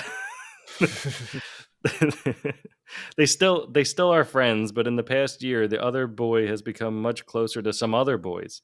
My son also has a couple of other friendships that we support. What? But he isn't as physical as other boys, is more introverted, so can be more shy and doesn't form friendships as easily. Mark is coming to ours for a play date tomorrow, as my son was in his house recently. I'm not sure Mark's ma'am realizes Mark isn't as interested anymore. Question mark? Okay. I'm starting to get upset already. He has asked my son that they call for the boy next door to us. The boy next door is kind of my son's friend too, but he is much more outgoing, quote unquote, cool, and very popular. My son is heartbroken because he can sense his friend Mark isn't as interested in him anymore as he used to be. And when he comes over, wants to call for a neighbor rather than being alone with my son as before. Wait, so Mark was the one asking for the next door neighbor to come over? Okay. Mark sounds like a mark. Yeah. I can see down the line where this could likely be going, and I'm sad for my son. How should I navigate this? Mark is a good kid, but is much more gregarious, and I think my son feels he isn't as likable or quote unquote cool as other boys. He has so much to offer as a friend. He is so loyal, but I worry he has low self-esteem. Just to add, my son is an only. We keep him very I don't know why I printed this so small. We keep him very involved in hobbies. He goes to after school, sees relatives, and spends time with other children consistently. But ultimately, I know friendships will mean more to him than to children with siblings, and I am sad for him. How can I assist him? Thank you. Yeah, only kids, only children. That doesn't have anything to do with it. That sucks. Because I don't know if it's happened to me, but I've seen people do it before to other people. Like, hey man, let's go over to your, so-and-so's house. And then, okay. And then they go over, and then the friend that came over to see you is now like all into this neighbor's face and thinks he's so funny and so cool. Right. Pretends that he's interested in all the shit that he likes. Right. And you're just, and I feel like this mom wants to do something, but I think you kind of got to let your son like learn here. This is like a good thing to learn. You got to learn what kind of people to invest in throughout life. Yeah. And this will maybe teach him something long term. Because I remember seeing that, and I would be like, I'll never do that to anyone. Go over someone's house and ask to go hang out with someone else. Like, that's so screwed up. Unless that was the plan the whole time. Well, unless that person's just my cover. And then right. Well, yeah. And I'm sneaking out. But it's like maybe the son is enjoying watching these two, and he can learn how to be outgoing by watching them. Or maybe he's just not. Well, okay. I think a parent can control the play date, right? Mm-hmm. There's lots of things where during an 8-year-old's play date, you're going to get approached. Like Ruby had her sleepover, and we were planning for them to watch a movie, or no, it was in the morning, so I made them all waffles, and then they were like, "Oh, well, it's 10 minutes until." Sorry, the sun keeps going out and in and out and in. No, it looks good. Golden. And golden. I'm very golden right now. It's the orange curtains. Mm-hmm. The and they were like, "Well, we want to watch YouTube," and I was like, sorry, we don't really watch YouTube, but I've got tons of movies you can watch, or we could put on a show that you've never seen. We've got lots of funny shows that were from the 90s and stuff that you guys probably have never seen. You'd probably really enjoy them. And I listed out a whole bunch of other things to do, but I also wanted them to play. I know. I'm like, you guys watched the movie watch a last movie night, or don't watch anything. Yeah, I don't really, I want you to also have fun together. You shouldn't really spend the last 10 minutes watching a show and then not even realize when your friends leave because you're still tuned into the show.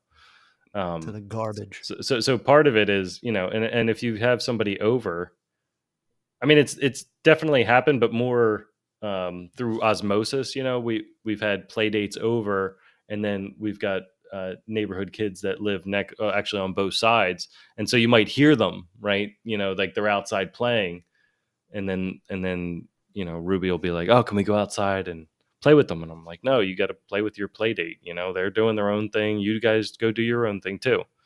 They ask for play dates, you set them up, and then they start trying to like deteriorate them in the moment, and you're like, no, go play, go figure out a game to do. You've got plenty of stuff to do. I know. You it's like, need to go hang out with each other. I'm like, go play. Like that imagination is just like not being tapped. It eventually is once they actually get going. It's funny. It takes a while to get the engines going. But I don't know. With this mom, I was saying I was starting to get upset. I don't really like how she's categorizing everybody.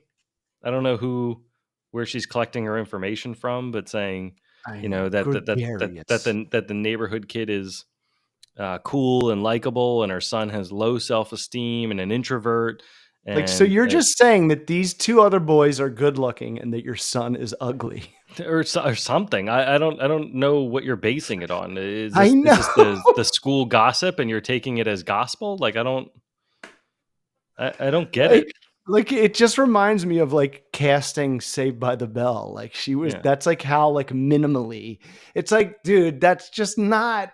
That doesn't matter. Right. Like groups have different, beings. My son is a geek and a dweeb, Yeah. And it just doesn't bode well for him that your mom would think that.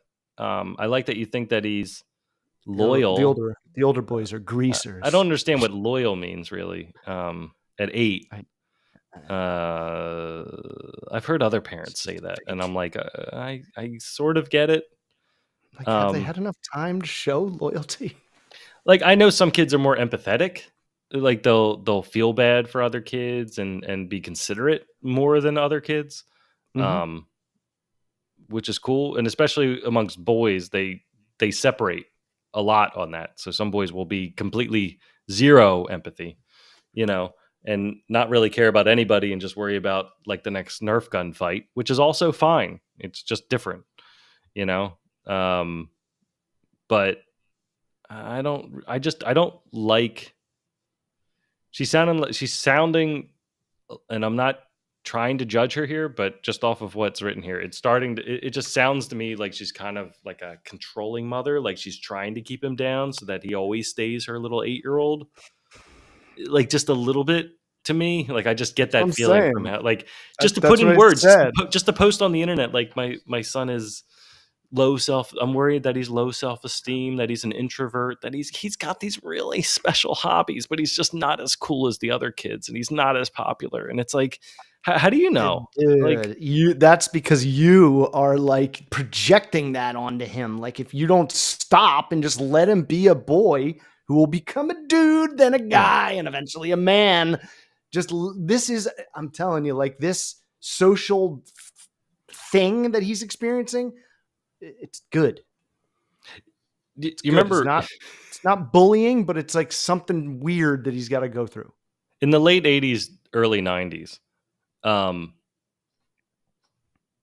most I would say a good chunk of our decision making of who we were hanging out with at 8 was based off of who had a Genesis and who had a Nintendo or who had a pool. There was always, it wasn't a lot like, of it. it was, I mean, Not all the of our only all of reason. our Not the friends only had, reason. but it was always like, no matter where we were going, it was like one of those three things were most likely an option. Right, but if somebody recently got something new, like had something that we didn't have, you know, we were fine hanging out with somebody we didn't completely get along with, or we didn't always see eye to eye with, or we weren't sure if we were friends with them even. Like we would go hang out. Would you? I mean, I don't think I'm phrasing this right. I'm trying to say, like, the coolness at 8 really doesn't have much to do with the kids. Coolness at 8 meant more about like what you get to do when you hang out with the kids, I guess is what I was Right. You what I were was saying. doing, yeah, you were like, I know. Yeah, you're right. Like at 8, it was just kind of like, I guess I like you. Like if you go over to a kid's house and they're building models and he's like, I love building models, like let's build models. You're like, nah, like I kind of want to just go hang out with John and just play Nintendo Yeah. and make short conversations until the day Yeah. gets late and then we just go home and It's like that. barely say goodbye. How long is that going to take? Yeah. What does it turn into? Porsche. But I don't understand like I'm seeing the friendship with Mark fall apart. Yeah, friendships are gonna burn out constantly. Like it's eighth. Like kids are gonna leave too. I mean, you know, they're gonna be in their class one year and then they're gonna leave, or next year they're gonna be in a completely different class and have new best friends. Like it changes constantly. Or this, and right, and like this older kid, is he gonna just like again? Time. Like I remember me and Brian Smith, we went through like ups and downs and we became friends when we were 8. We were both the new kids. Like I repeated second grade and he moved from New York. Yeah. And we were like, and there were times where we hated each other. Yes. Like yeah. hated each other, like didn't Yeah. speak for like a Yeah. year. And then, you know, I vividly remember basically breaking up with friends constantly at that young age, you know, like especially kids in my neighborhood, you know, we wouldn't agree on some game or I don't even remember what. Of course you so don't many know what the fights. reasons, but I remember it's like, I'm never playing with you again. Like I'm going home, like it's over, don't come by. Dude. And then 2 days later it would be like, hey, do you want to throw a frisbee? And you'd be Dude, like, yeah, all right. Either in the driveway playing basketball or in my backyard playing football with like 8 kids. There was a fight every time. Yeah. And it was always like, all right, well, I am really never going to get in an argument about that again because Right. that was so stupid and such a waste of my lungs. Yeah. But that's like kind of like what you go through. It's like, it's the cool thing about guys. It's like we can scream at each other and even get physical, hopefully Yeah. not, and then kind of learn from it for the next time we hang out and like apply it. So like the friendship builds. Oh yeah. It's kind of Yeah. like what you do in the beginning. Yeah. You kind of push the boundaries to keep going, but like to treat this like, oh, that's his only friend and he's an only child, so he holds on to these things so much more. Yeah. I'm like, stop it. You're projecting. Let him fall. Let him find a different friend. Let him, like, if anything, you got to go sort of the dating route. This would be the same. Like you're kind of treating it like he's dating. You know, these play dates are his dates, and he's about to get dumped. Like that's the way you're writing this, which I think that's the problem why it just sounds so weird to me, because it sounds like you're kind of pimping your son in a way to these other kids, and you're wondering why he's not attractive enough, and that's weird.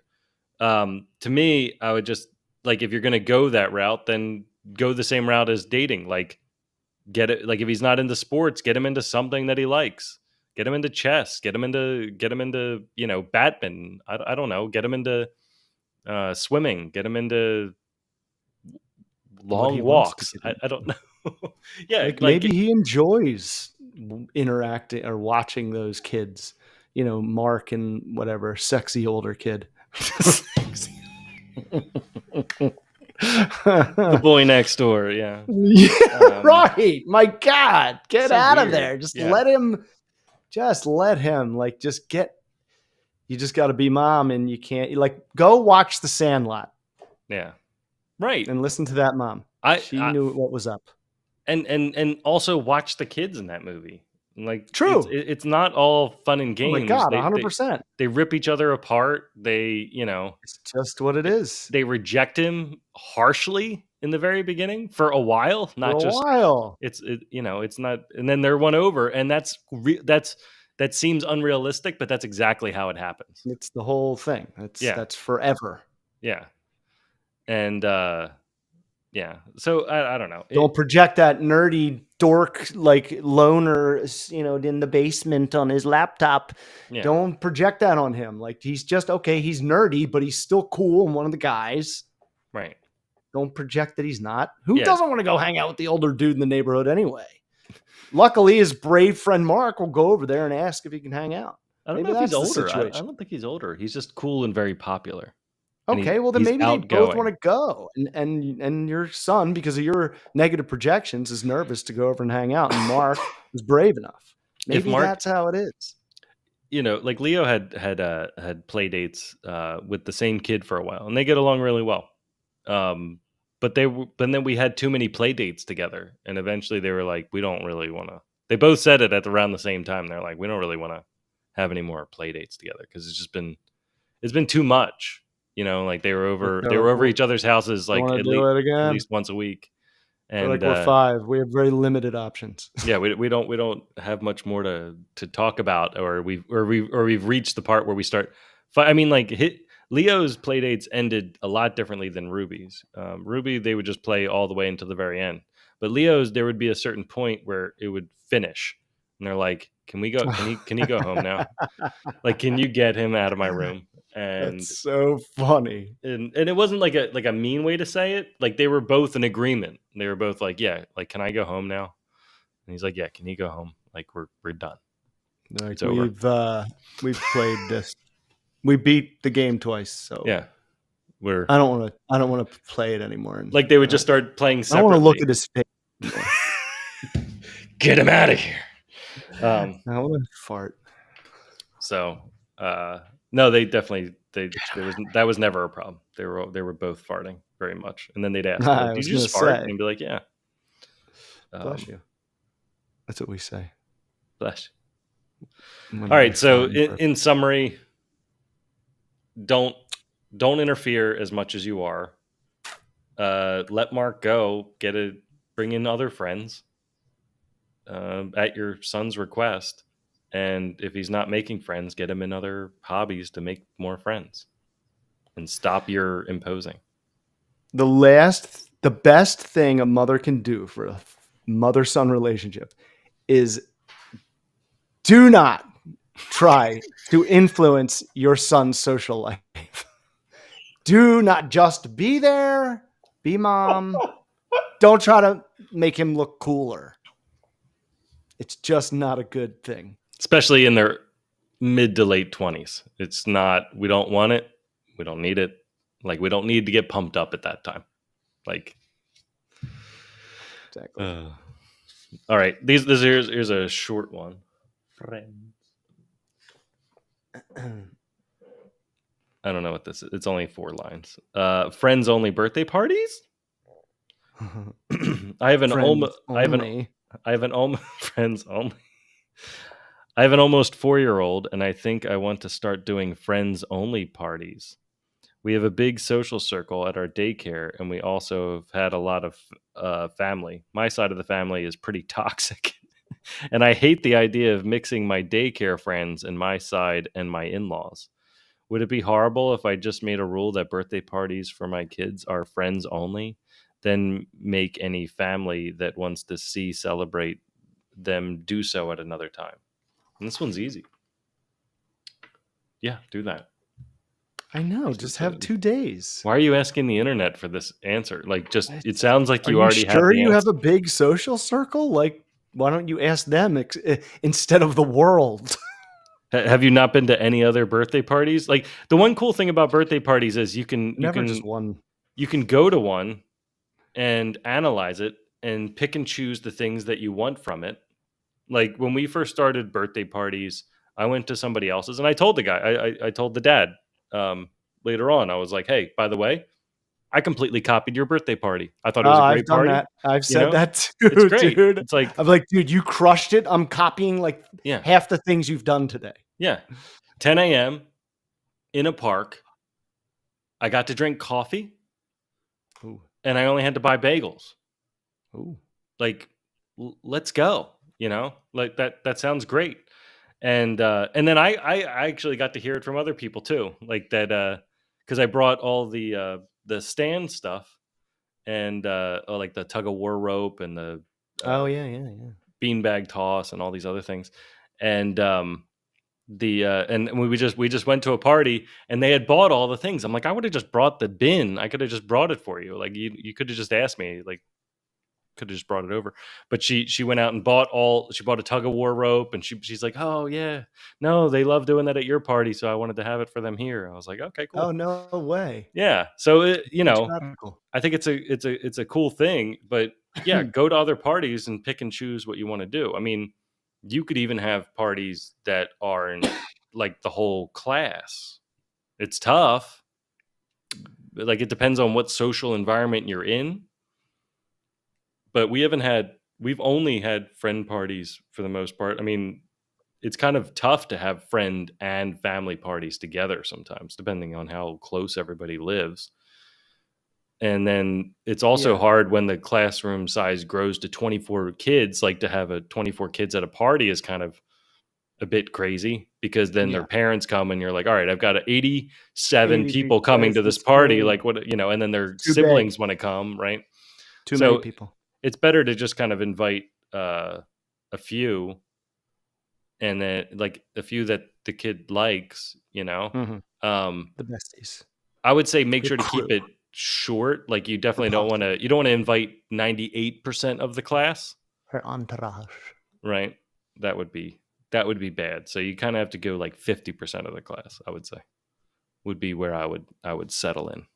The other thing is, a lot of people can't make birthday parties, so you could always gamble too. If you want to go all out, or if you don't mind having the whole class come, because at 4, you kind of invite the whole class. You also can invite the teachers, which the kids love. So just invite the whole class, the teachers. Half the people won't be able to make it. And they're 4, so they don't really eat that much. Some toxic family members have made their way into mine, but I just avoid them. Yeah, they're not invited to my kids' birthday parties. So there's that to consider. Just because they're family doesn't mean you have to deal with their bullshit. If it's toxic. I know that word's thrown around so much. Yeah, I mean, real bad. Not like just annoying. Everyone's family's annoying. Not just like this person just has voted differently than me in the past. Or this person's vegan. I don't know when that became toxic. I know, social media. They hacked us. Made us talk about it. Yeah. I feel like Bush. What's that? For some reason, that's when it all started. Bush? That's one? W. Remember the hanging chads and all that? Oh, to me, that's when all of a sudden recount. Everyone was talking about it. Yeah. Before that, it was like, you don't talk about it. Well, it's like every 4 years though. So like, we're talking about it like it's been around for a long time. Like, there's been recounts forever. We just weren't alive for most of them. That was right, I feel like George W. was the first time like our brains were developed enough to even pay attention. Yeah. Like we knew Clinton was president, but I have no idea how that election went. And it was like the boom of besides what SNL gave you. The information spread. Yeah. That was like when we were sharing information so differently. Well, for me, looking at voting and taxes, I still don't understand why they're operating the way they do. Like, I still don't understand why I have to pay $150 for tax software every year when the IRS knows how much I owe and are waiting for me to guess that number. Like, that's the part I don't really get. That Like, is give me the so number and I'll tell stupid. you how much less I need to give you because of other reasons, right? But Right. why do you make it so complicated that I need software? And why have you not, in all these many years of software development being available, which I'm sure you have because you're keeping track of it somehow, you're getting them and processing them, and I'm sure not everyone's going over pen and paper. So you must have some software. Why am I paying a third party? Right. And then with the voting, I'm sorry, but I really, really feel like this could be a good opportunity for the blockchain type, some heavily encrypted chain of information to vote on where we don't actually have to go to a polling place. I Like, know, it's I don't have to go insane. anywhere. Like, I don't understand how mail-in votes have now been kind of confiscated or abused, and yet there's still no, like, make me an ID, like a string of numbers. It's a crazy concept. It's never happened before, but make a string of numbers that is me. You can make it super long too, so nobody can just look over your shoulder or go to a college attendance list and write down everyone's number of this thing that you have to memorize when you open up bank accounts or take out a loan or anything like that.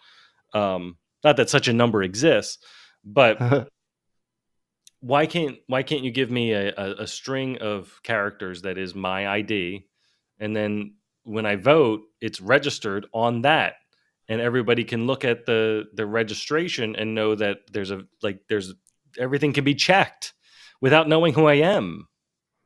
Yes, and Uh, if you don't have the internet, then yeah, we'll have a place where you can put a thing in a box. We can do that too. and that can still go on a chain. Like, I don't understand. Right. It can still be checked. There's no reason to go back to a piece of It could be paper after that. digital box. Right, and Right. it happens in the moment, and then it's encrypted, so you Right. couldn't have done anything, right? And Right. then that person can go back and check it, because Get a receipt. the other thing I don't understand is, like, I've been doing a mail-in vote for the past, I don't know, 5 elections or something like that, because it gives me time to sit down and think about it, to actually, like, who's the, like, because you go into vote and it's like, I do you know, want you to start vote for getting this judge? And I'm like, I don't know who this judge is. What do you I mean? know. I didn't meet this What's he person, done? So I like the Mhm. mail-in vote because I sit there and I research Google everybody them? and see what they're doing. Yeah, I watch their videos and Oh, that's um, interesting. I've you never know, done that. I like that. yeah, it's much more I don't know relaxing. And why then I never thought of it. I'm just so like, sure, I like his last name. It's Irish. yeah, That's how I vote. I was like, oh, so they're Puerto Rican. Yep, I'm gonna give them this. They'll be treasurer. sometimes you're surprised. Sometimes it's like they're not at all. Like you look at the name and you're like, that is not what I expected that person to look like. Oh, weird. Oh Yeah, my gosh, dude, this is such a funny idea. Wow. but the weird thing is you Definitely fill doing you, this. you fill it That's in and you good. mail it in, and then you get a notification like it was received. But there's no way to check that it was entered properly. Yeah. Like there's no confirmation that sends to me like, here's how you voted. Like, I don't understand. I don't understand. I don't really care if people can see how I voted. I So I don't know. understand why it's so secret. Like, if I opt out and say, yeah, tell everybody how I voted. You know, Dude, it's like a Venmo. It's like you can make it public or private. yeah. It's a little switch that you So touch. why can't I just see it? And then if you look at the people who have registered, and, like, I don't understand how it can't just be added up.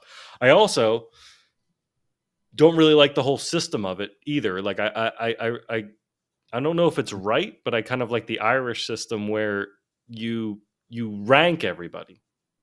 Like, you rank everybody that's up for, let's say, running for president. Like, so it's not just two people. It's not just Biden or Trump. It can be everybody that's running. You don't have to knock people out of the race or whatever. Anybody I that's know. in there, you can rank Like, them. yeah. Why do we have just one each when it's time to vote? Just keep everyone who's running. I hate So how they you, drop out. It's like, well, wait, it's not time to vote yet. Drop out. We're not there. We're like a year away. because everyone So gets so upset at weird. these like 2 choices, and you're like, oh, well, like I only get 2. It's like a movie trailer coming out, but like the movie's not due for like a year, and they're like, "Oh, no one's talking about it. Yeah. All right, let's just not put it out." It's like, but it's there's other things. But with the ranking, you could at least you could have more camaraderie, because then people could be like, vote for me, and if you don't vote for me, vote for him or vote for her. Like I like what she's saying too. It could be not like she's an idiot and she It's took a dump on the sidewalk so last week. lame. How You they're know they're what I like mean? they're children. Yeah, They talk smack, and they're supposed to be like our leaders. It's like, yeah. it's so cheese. I feel Pure like cheese. changing it in that way would be nice. Yeah. So I'm stunned that we don't do it like that already. yeah, it doesn't make sense. Have your friends only birthday party. It's not funny. It's not fun. It's not fun. No, nobody enjoys it. No. And then everybody acts like it's some I don't like it. complicated thing. I hate it. All right. Venting about my husband's Ooh. nasty habits. Ooh. Need others' perspective on the matter. This is exciting. Wait, hold on. You're my. Okay. She wrote, look how this begins. Let me see if I can get it on there. It starts off with my 35 female husband. Do you see how that reads wrong? Like, I get that husband is after it at 40 male. I can't see it. Oh, you can on my video? Oh, it might still be blurry. My 35F husband, 40 male, has the nastiest. It's like, huh? Yeah, it's like I thought My. her husband was 35 female. I'm like, wait, this is Yeah, it should say 35 female. My. has the nastiest habits, and I hate that I have to live with them for the rest of our lives. Nicole Bass. I can only complain so much to him, so I figured I would vent here and see what the Reddit community has to say about it. My Always a good husband idea. always leaves butt wipes on the bathroom. What? My husband always leaves butt wipes on the bathroom sink instead of in the trash can, always claiming he forgot. It is gross because the kids' toothbrushes are up there sometimes, and they literally brush their teeth in the sink. Apparently, he wipes his ass before going to work for an extra clean feel. I don't know. He also blows his nose in the shower, leaving boogers everywhere, but refuses to claim them. No, they aren't mine. And the kids don't use our bathroom. Douche. When he shits, he leaves shit spray all under the toilet seat and on the back of the toilet bowl and never cleans it. What's that? What kind of poo explosion is that? I know. What gives you spray This poo? sounds okay. He takes the toilet paper off the roll holder every time he uses the bathroom and never puts. Well, that's fine. That's perfectly acceptable. The roll holder needs to be redesigned. Yeah, it does. It needs to like fly or something. It Yeah. has to hover and reposition almost every Yeah. shitter. Yeah, I feel like it should be individual packs. You should use one per go. The whole mega roll thing is just broken. It just doesn't work. You've made it too big. George's most successful topic with a girl is finally like now null and void. It's like, no, it has to change. Toilet paper has to evolve. Yeah. I forgot that it used to be pink and blue and stuff like that. That was fun. Yeah. He leaves trash and beer bottles and caps all over the living room and kitchen instead of just throwing them away. And that's it. No, that was the end of it. Did she have any more to say? Did you just like finish it? Hold on. These I'm gonna need to rewind because we got to take these one at a time. Yeah, some of them are good. Let me see if there's any more. Oh wait, hold on. Wait, there's more. Hold on. Oh, I thought she wrote, and that's it. I was I takes his socks off and just I guess he takes his socks off and Takes just his socks off. I takes his socks off and just leaves the dirty ones all over the living room. And now our children do it. There's something gross about having dirty socks all over your living room. He leaves his dirty Q-tips all over the bathroom counter. Oh my God, goodness. college student. These are all things I think of off the top of my head, but I just don't understand why he doesn't clean up after himself. I hate to nag all the time, but FFS. I don't know. A husband has nasty habit that I need to vent about. I mean, first of all, fix his diet. So that he's not having explosions. He's overeating. He's like eating the same thing over and over and over. So his body is like, what the fuck? You shouldn't have enough. I hate this. Explosions. Just come smooth like a banana. Yeah. Get him a bidet. Get a cheap bidet. Put that on. I don't know what to do about the toilet paper holder. That's just something that's going to have to happen. You're going to have to get used to it, and you're going to have to put the put the roll back on. I would just ask him to put the roll back on, and get one of the ones that doesn't have the little squeezy thing in it. Get the one that just has the bar, and then he can easily put it back on. Then there's no excuse for him not to put it back on. As far as the boogers, I would say, I'm sorry, I'm flying through these. Do you want to comment on these as well? Dude, I am vomiting. I mean, I'm gagging. I'm not vomiting. I don't get the bathroom sink. Like, who would leave butt wipes on the bathroom? Is she saying that he's leaving the container of butt wipes? So no, here's what he's doing, because this guy sounds like someone I know. Doesn't make sense. Everything she's described, it sounds like something that this dude that I know, it sounds like he does. Like it's it him. might even be his wife. He is getting ready in the morning, getting ready for the day, and right before he leaves, no matter what, taster. Yeah. And no matter what, he'll give a nice, once over just before he leaves, just to make sure everything's nice and clean. I have no problem with butt wipes. Yeah, go ahead. After the shower or after the gym or whatever, do it again. Just even if he's taking a shit or not, just do it just to make sure everything back there is A-okay. But then he won't throw them in the trash. He'll just leave it on the counter. I mean, I know they have to go in the trash, but I still think it's kind of gross that they have to go in the trash. I mean, yeah, I would just flush because them. then You're supposed to flush them. I mean, not all of them though, right? Like a lot of them you can't flush, right? So most of them, I think all of them you can flush. Because that's what they are. But they could also maybe, anyway, there's like septic tanks and things like that where you can't, right? Yeah. But the only ones that we've had, it's like flushable. Either way, I don't, no matter what, let's say the trash can is acceptable. The sink, I don't understand how it then gets placed on the sink. Like, I don't understand the motion. Like how the process in even the most disgusting mind. How does the process go to the sink? I mean, either his mother has cleaned up after him his whole life, and now he's just expecting you to do it too. Irrelevant. Butt wipes didn't exist in the 80s and 90s. No, but I mean, like with the Q-tips and the what, Mac? Do you have to go out? Mac's got to go. I gotta let her out. All right. Talk amongst yourselves. Break time. I need more water too. I'm gonna have a lozenge, like a librarian or an 8th grade teacher. Lozenge.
Totally almost just fell.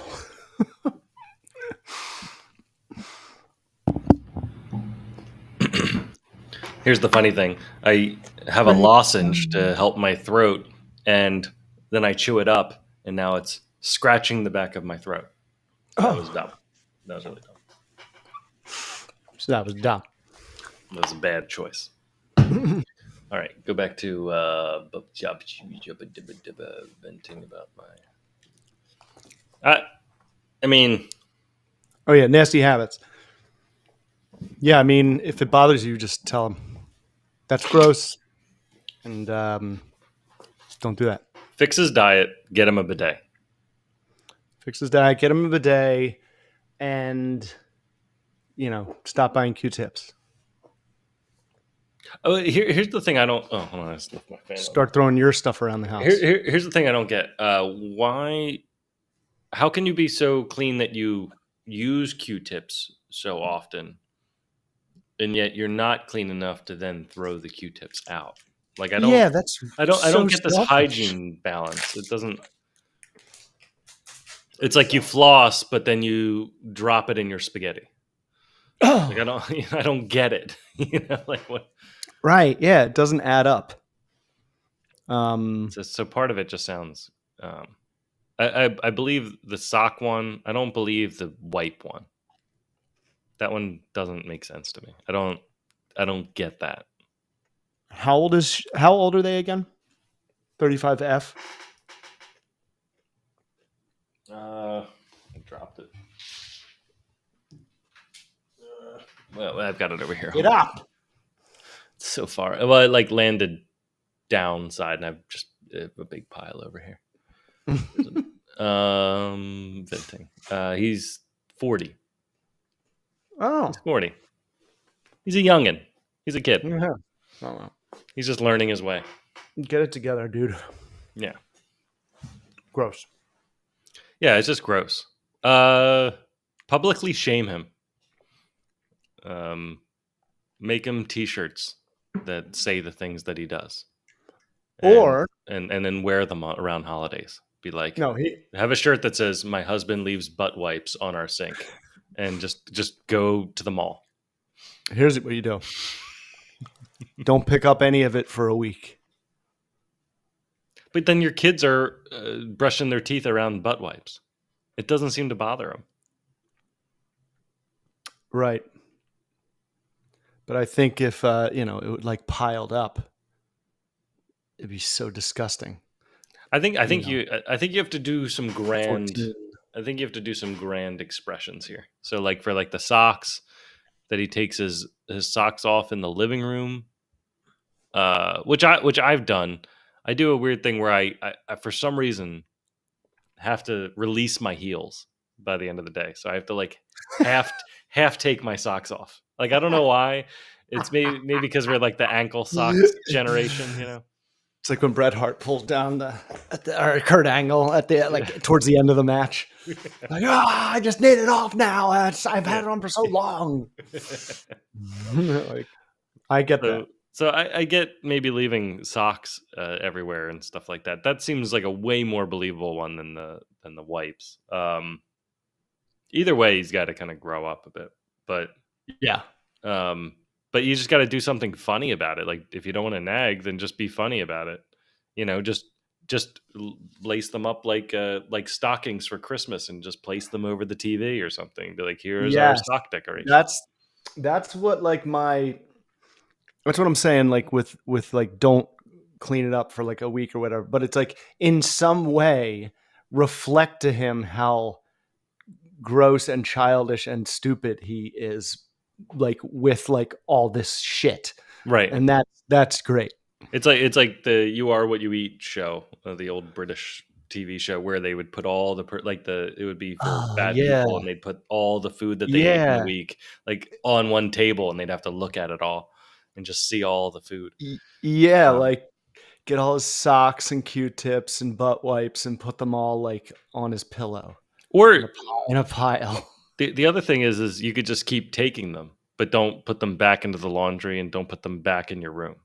Oh. And eventually he'll just run out of socks. Just hide them. That would be great. Yeah, That would be great. that would be a good one. You see my socks? But yeah, fix his diet. Why would I Fix see his your diet. socks? So in Yes, short, it's your job. You have fix his diet. have fun with it. Were there any other parts? What did he said? Q-tips, dirty socks, beer bottles, and caps. I don't know what to do with that. That's college. It's like all this college behavior where it doesn't matter. Get him cans. I don't It's know. not my place. Get him a keg, Yeah, kegerator. yeah. Get him a really nice beer mug and keep it in the freezer, and treat it like a gift. But then he'll fill up his beers in the kitchen, and at least all the beer bottles and caps will be in the kitchen. Or slowly collect the caps and the tabs into one of those socks until you have a nice, heavy Oh, jeez. slapjack. Take them out with one hit to the temple. That would be that would be a rough one. So go with either of our advice. I think either is fine. What do we got? Jealousy. Ooh, jealousy. Hey, jealousy. Hey, jealousy. How much noticing / looking at other women is normal? Hey, jealousy. Who is that? Pearl Jam? REM? It's not REM. Pearl Jam, jealousy.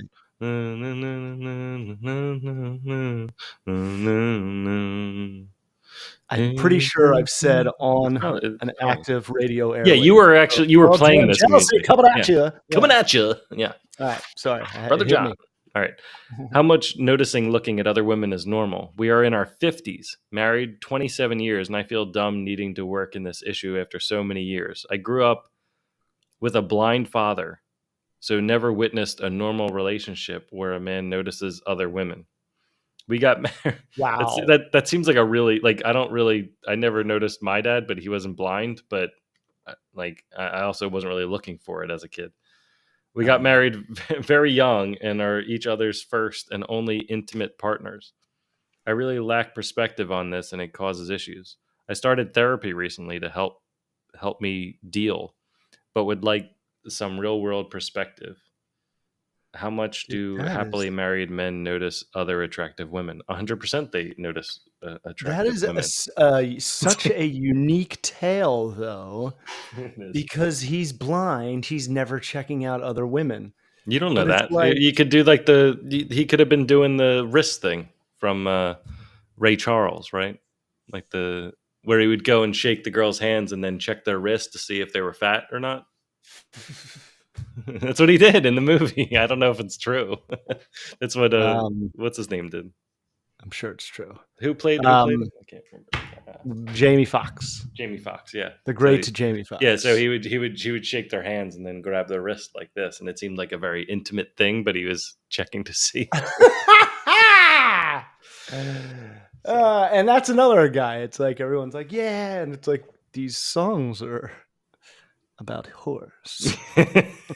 Ladies of the night, if you will, if I may.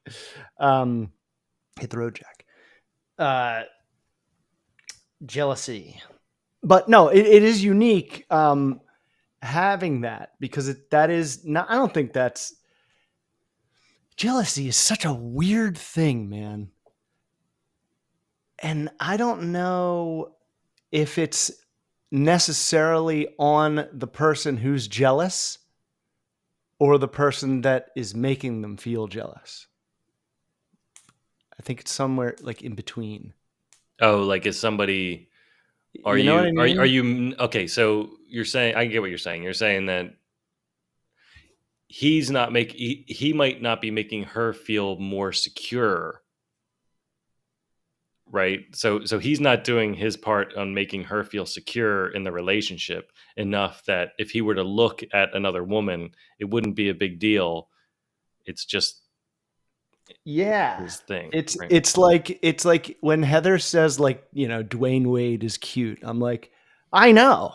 You know, like I'm so secure with how we feel that Yeah. like I can agree with her on which men I think are attractive Yeah. because I'm not like threatened by it. And it's like that's I don't know. I don't know if it's like does he know he's not giving, you know, like filling in that to like make it cool? You know what I'm saying? Like is he like No, aware? I get it. Yeah. Well, I mean, it might depend on her security level to begin Right. with. He might not even be Right. aware of it, right? Yeah. So, like, he might not even know that she needs it. He also might not even know he's doing it. I mean, like, we are wired to look. Like, it's very different. There's definitely times where we're out to dinner or out in the city, and I'm just like, you know, I'm looking at like everything. I gotta I gotta look up You and know what I away mean? just to make sure I'm not like looking at things. Yeah. It's like tough. I mean, like, It, especially in the city, it's like, you go down to Kelly Drive and everyone's like working. I mean, like, people are out to be seen. They're right. wearing things to be seen, and not just the women, Right. the They have men too. The active men, the men sponsors. are like, oh, I lost my shirt a mile back. Like look at me, I'm all greased up. Like I ran out of it. I'm like, what are you Yeah. doing with all those muscles? Like, I don't understand. And Yeah. then I might be I like let me flip the script. Like, if there's like a super muscly guy, and you know your wife is staring at him, like, got like oogling, like, I could see that being like feeling a bit Yeah. tired, but for the most part it would just make me think, like, I got to do some push-ups next Monday, around 10:30. I am getting some Next push-ups in, Monday. yeah. After this weekend. Yeah, well, yeah, I got to get through this I'm weekend. not gonna start Well, now. I'm gonna rest up. I'm gonna rest up for this. I'm gonna Get, stretch. well, I gotta get a pad out and stuff. You can't just jump right into push-ups. It's like Pad. It's in the it's a whole it's thing. in the Yeah, crawl space. I gotta figure out. I gotta Target. find that piece of paper that had my personal best on it somewhere. Once I find that paper, then I'll know how many I have to do. I don't want to. I was sitting at work for like 2.5 straight hours, and I had my left leg like hooked under my chair, and I didn't move it for like 2.5 hours, Yeah. and I stood up, Ah, and something isn't the same anymore. no, you My can't like do that. my ACL, what I'm guessing is my ACL, it like feels like it has a dent in it because I Yeah, had my leg bent for so long, and then I tried to stretch it real fast and stand yeah. up. It Wear works and both ways though. Like, even if you have it up, like if you have your leg up and then you yeah. you then get up, like it's like something, No, you're no, like, no, what? no. That shouldn't have made a grinding noise. Um, no, I've almost killed myself several times, and while home alone, right? Like, so I was working from home, Oh, and then jeez. I'd be sitting here for with my coffee until my coffee's cold, and then I get up, and then I was going down the stairs, and going downstairs is a weird motion. I don't think it's like a human motion. I know we use stairs all the time. Going upstairs makes sense to No, me, but don't like going it. downstairs, like, knees are like, what is this? Every single Yeah, time. I know. Like your ankles, your knees, every single part of going downstairs does not feel right to my body. It's like Mm-mm. it's like you're weightless for a moment, and then you're slamming down, and then your brain's trying to remember how many there are. When I And when I when yeah, I got to this house and we have 2 stories, I was like, Are stairs different in Florida? Or what is happening? Why are these stairs so different to me now?" I didn't understand. I was like, "It's so steep." yeah. I feel like I'm I'm gonna like, "The kids are gonna fall. fall down these fucking things." Yeah, I don't know. I think what was the guy that what were we talking about for this thing? Jealousy? Jealousy. Hey, Um, jealousy. I think it's pretty natural for a guy to look, but I've also come across guys that, like, can't, like, they're actually using it as like an escape, where they're like, oh, like look at that girl, and I'm like, why? Yeah, that's really weird, and You I know? feel like maybe there's girls that like it that when guys do that for some, because there's every kind of Oh, like the girl weirdo that's out getting there. looked at, No, or the girl girl in the who's relationship. Oh, yes, because I know men who like women who treat them like crap because every girlfriend they had is just bosses them around, and I'm like, yeah, oh, everyone's got a weird want, and like there's somebody for everybody, yeah. no matter what you want, and no matter how weird you want it. It's like some girls like guys that check out other girls. Sometimes it's also, I think, if you're put as a guy, if you're put out in a social environment and there's any sort of notice from any other girls around, then it kind of becomes a point for your wife to kind of claw into you a bit more and be like, mine, Right, right. and kind of, but it's one thing I've noticed too, because if I just stay at home, there's like no threat. So there's no, I notice I don't get like any sort of attention like that, because it's like, well, you'd first have to That's so leave the funny. house, Mike. You'd first have to leave the house for there to be a threat of somebody taking you away from me. You have to You know? be not here. I'm locked I in a don't need to box, chase basically. you into my house, Right. into our house. But I have noticed that I end up being more attractive if we've gone out and done something socially, or Yeah. been out in like a a bar or something like that. Oh my So God, dude. some of it is a social interaction. Yeah. 2 weekends ago, we went to a party, and it's like before we got there, I was like, I'm never gonna ask, can we leave? Like I'm never gonna bring it up. Right. And God, Heather like noticed and took full advantage.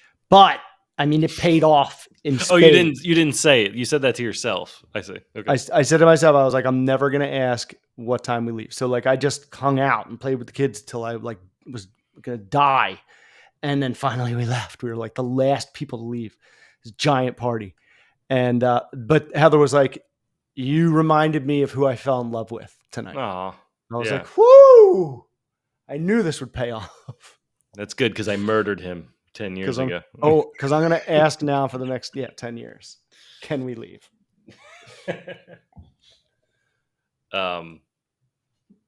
No, and that's great, to put in that time and stuff. So I think with this jealousy thing, I think part of that, I think part of what you're looking at is not jealousy as much as it's reaffirmation of your attraction as well. And maybe if you look at it like that instead of being jealous, because you can only really be jealous of when somebody has something you don't have, and if you're not getting the proper attention, then you maybe need to look at that as the problem, not that he's looking at girls as other girls Right. as the problem, right? Right. Or But or it's you're not also saying like, what you need. You're not right. saying what you need, right? You're not saying, and it's like, because if you're married, I think they said they're married, or I don't know. But whatever you are, it's like, if you're the guy, if you are looking at another woman for more than 5 seconds, Yeah. why? What Oh yeah. thoughts are you going to act Yeah, upon that you are can't look at the formulating sun. that you're letting formulate in your brain? Yeah, There's no reason, and you know that. You should they're know. married 27 years. So this could be like an age thing too. Like they're in their You could just be like, 50s "Oh, look and how be they like, make them these days." I mean, Because it's we really are not prettier. fair. Yeah. Well, it's It not is just prettier. I ridiculous. mean, like most of the clothes these days is lingerie from 20 years ago. True. It's like the time machine, right? Like in the movies of the time machine, they always have the classic scene where as he travels through Yeah, the time, pants. the skirt goes up, right? Yeah. So in the window. So it's just I would give him a break, and maybe just again make it something you joke about. Yes. Like why don't you just look too, and then make a comment, Exactly. and he'll Like, feel better, and he'll probably love you more for making a joke or a comment about it. or do it before he does, Yeah. but not obnoxiously. No. and it better be real. Don't like, throw a C-, like a whole No, shit, look at don't. her. Don't set a trap. He's gonna be like, what? You think she's pretty? Yeah, I mean, you're not setting him up for like a night out, either. So the comments should be like kind of making fun of him for looking too, right? Like you gotta balance it. It's got to be a balance. You're like, did you get a good one? Did you get a good look? Right. Yeah. Or like, I'm sure you have a chance. Go talk to her. Yeah, go for it. Right. So I'm sure he's still got the moves. Who knows? He could be like a Don Juan, He could be. Because we get Don Juan. finer with age. We just don't have as much energy to do it. We know we can do it. We're just a bit tired and we don't want to do it. It's that we don't want the to. priority of when we do it becomes relevant. Yeah. If it's between 10 or 11 a.m., yeah, I could probably do it. But after then, it's nap time. It's a toss up. Very, very sleepy. All right, here's the last one. I have no more pages. This is the last page. I'm gonna scribble on it like it's a weekend update, or yeah. Thank you. That's what it was. Yeah. The Daily Show. Daily if Show. You would write your kids a guide, like, oh my god. If you were to write your kids a guidebook to life, what would it say? What advice, lessons, stories, sayings would you include to help them get inspired, deal with conflict and failures, navigate relationships, or generally be a good person, etc.? I'm a new mom to a 7-month-old, and I've been thinking about this a lot for some reason. I'm curious what you guys would say.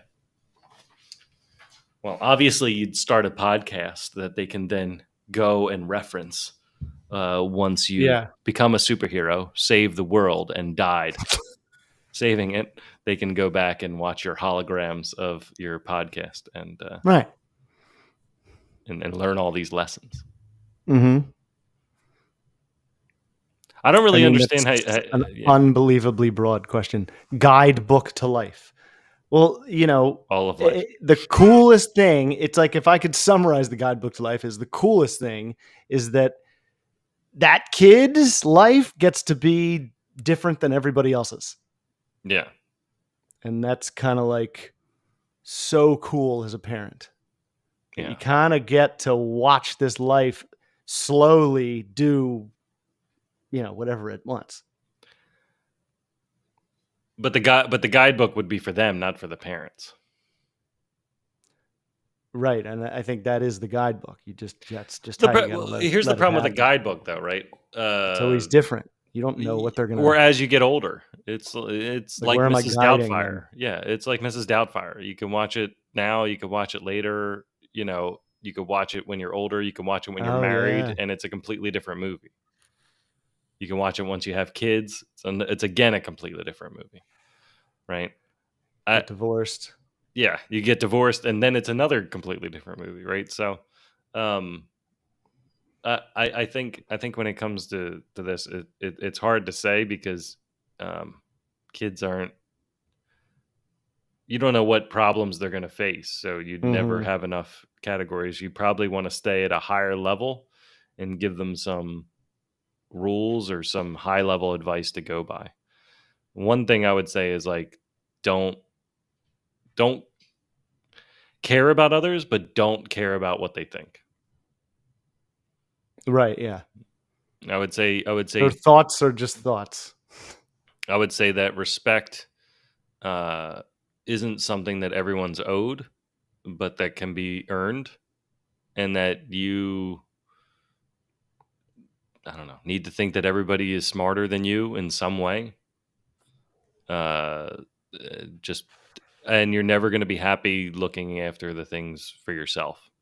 So if you're always looking after for yourself and you're always trying to find your happiness or the thing that you want, you're never ever going to be happy. Ever. Yeah. You're only going to be happy when you're taking care of other people.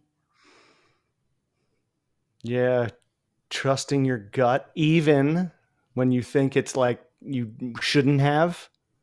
That's like a tough one. And the golden rule that I just say to my kids over and over, and I feel like it took me a long time to like go, oh God, yeah, is just treat others as you would want to be treated. Like if you don't like something, definitely don't do that to someone else. That's a great starting point. I've come across that a lot, especially with siblings, right? Because the kids would fight with each other, and I used to say this to them all the time, and I think it's not perfect, but it's settled in. Like they would hit each other, and I'd say, why did you hit each other? Well, she took my toy, or he turned off my music, or he came in my room and I didn't want him in there. And I'd say, okay, so you hit him. And they go, yeah, I shouldn't have hit him. I'm sorry. And I was like, well, what would you do if somebody on the street just came up and hit him? What if you were just walking down the street with them and a random stranger came up and just punched him in the arm? Would you say, good job? Right. They're like, no. They're like, no. I would get in front. I would defend him. I would tell that person to stop. And I was like, okay, so why is it different if you're the one hitting him?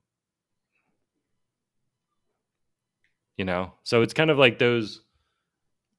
I agree with you, like the golden rule, but sometimes you need to remember what that rule means. Yeah, right. It is like also, there is like one more piece to it. Because like being in control of yourself is the first part of it, I guess, and then treat them right. 100%. Because you kind of bend the rules, right? Like when you get upset, the golden rule kind of becomes, it's like, if I was being mean to somebody, I'd want to get hit, right? You see, there's like a little, that's like, there's a escape route. Well, then you're mentally ill. And we need to take you to an asylum. Then I wouldn't get ice cream, right? That's hilarious when they start punishing themselves. That gets really funny. They're like, well, I guess I did that thing, so I guess I just don't deserve ice cream. And you're like, yeah. And they're like, wait. That's when I just stop talking. I was like, wait, did that just really happen? I'm like, yeah, that really did just happen. You really did just say your punishment, and I agreed to it. I don't know what to tell you, but and live your life like a wolf. Just to wrap it all back around. Hungry like a wolf. No, guidebook to life. Yes, there is like these little tips you can hand out, but yes, it's the most unpredictable whirlwind, ever, and it's unpredictable. So there is no guide for an individual. Yeah. That's more of an outline. Yeah, I think those highlights are what you need to do. Yeah. If you just do those, you. I always think of service. There was that movie. This is really hard to do, but there was that movie. Not About Time. That was like the Justin Timberlake movie. We Live in Time. Maybe it was About Time. I forget. It was like a love story. Kind of a weird love story, but the dad can control time, and then he passes it on to the son, and the son can control time, so he can go back to any moment and relive that moment.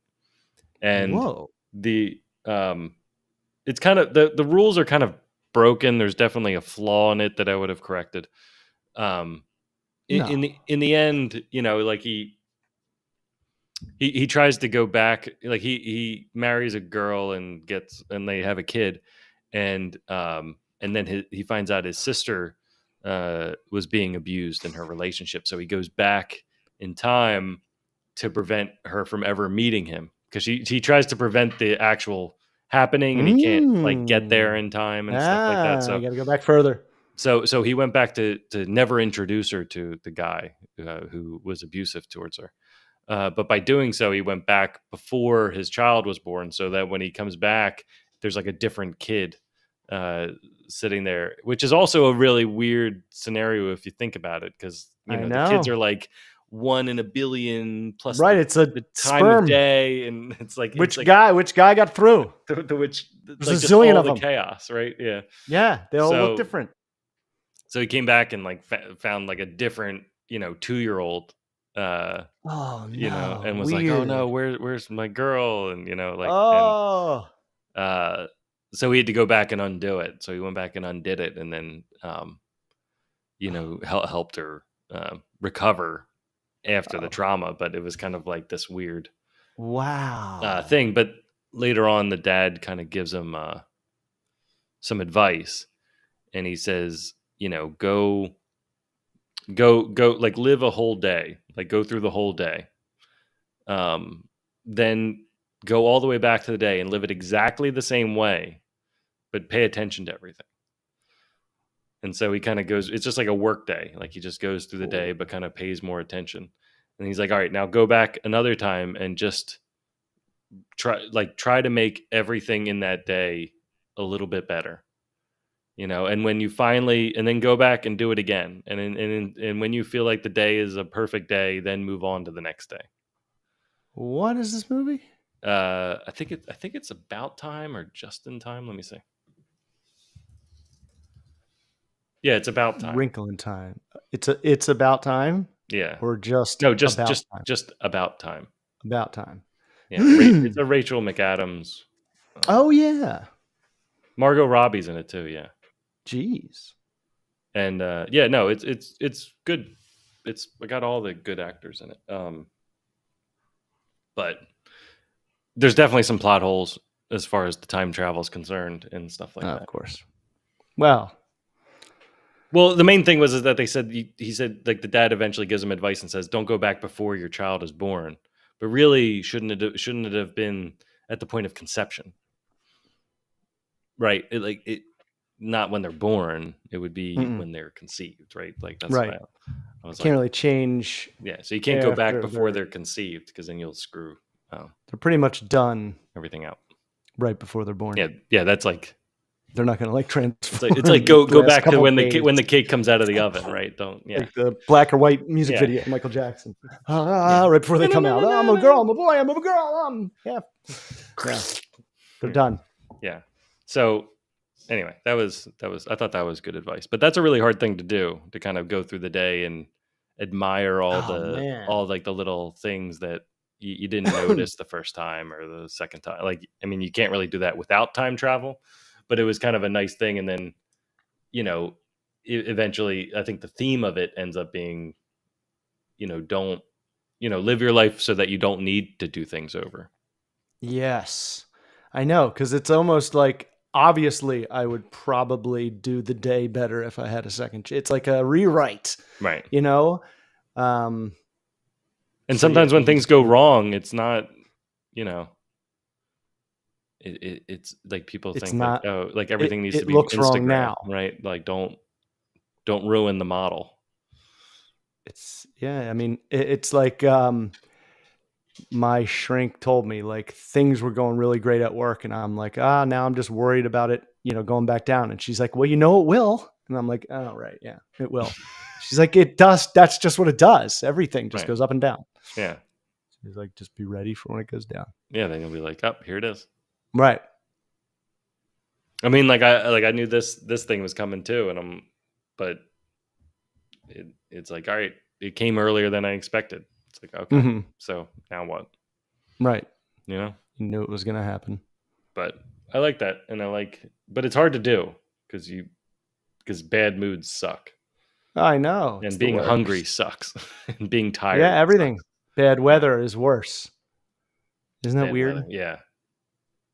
I actually like bad weather, actually. Well, that's what I'm saying. Like, if I'm in a good mood, bad weather is good. Yeah.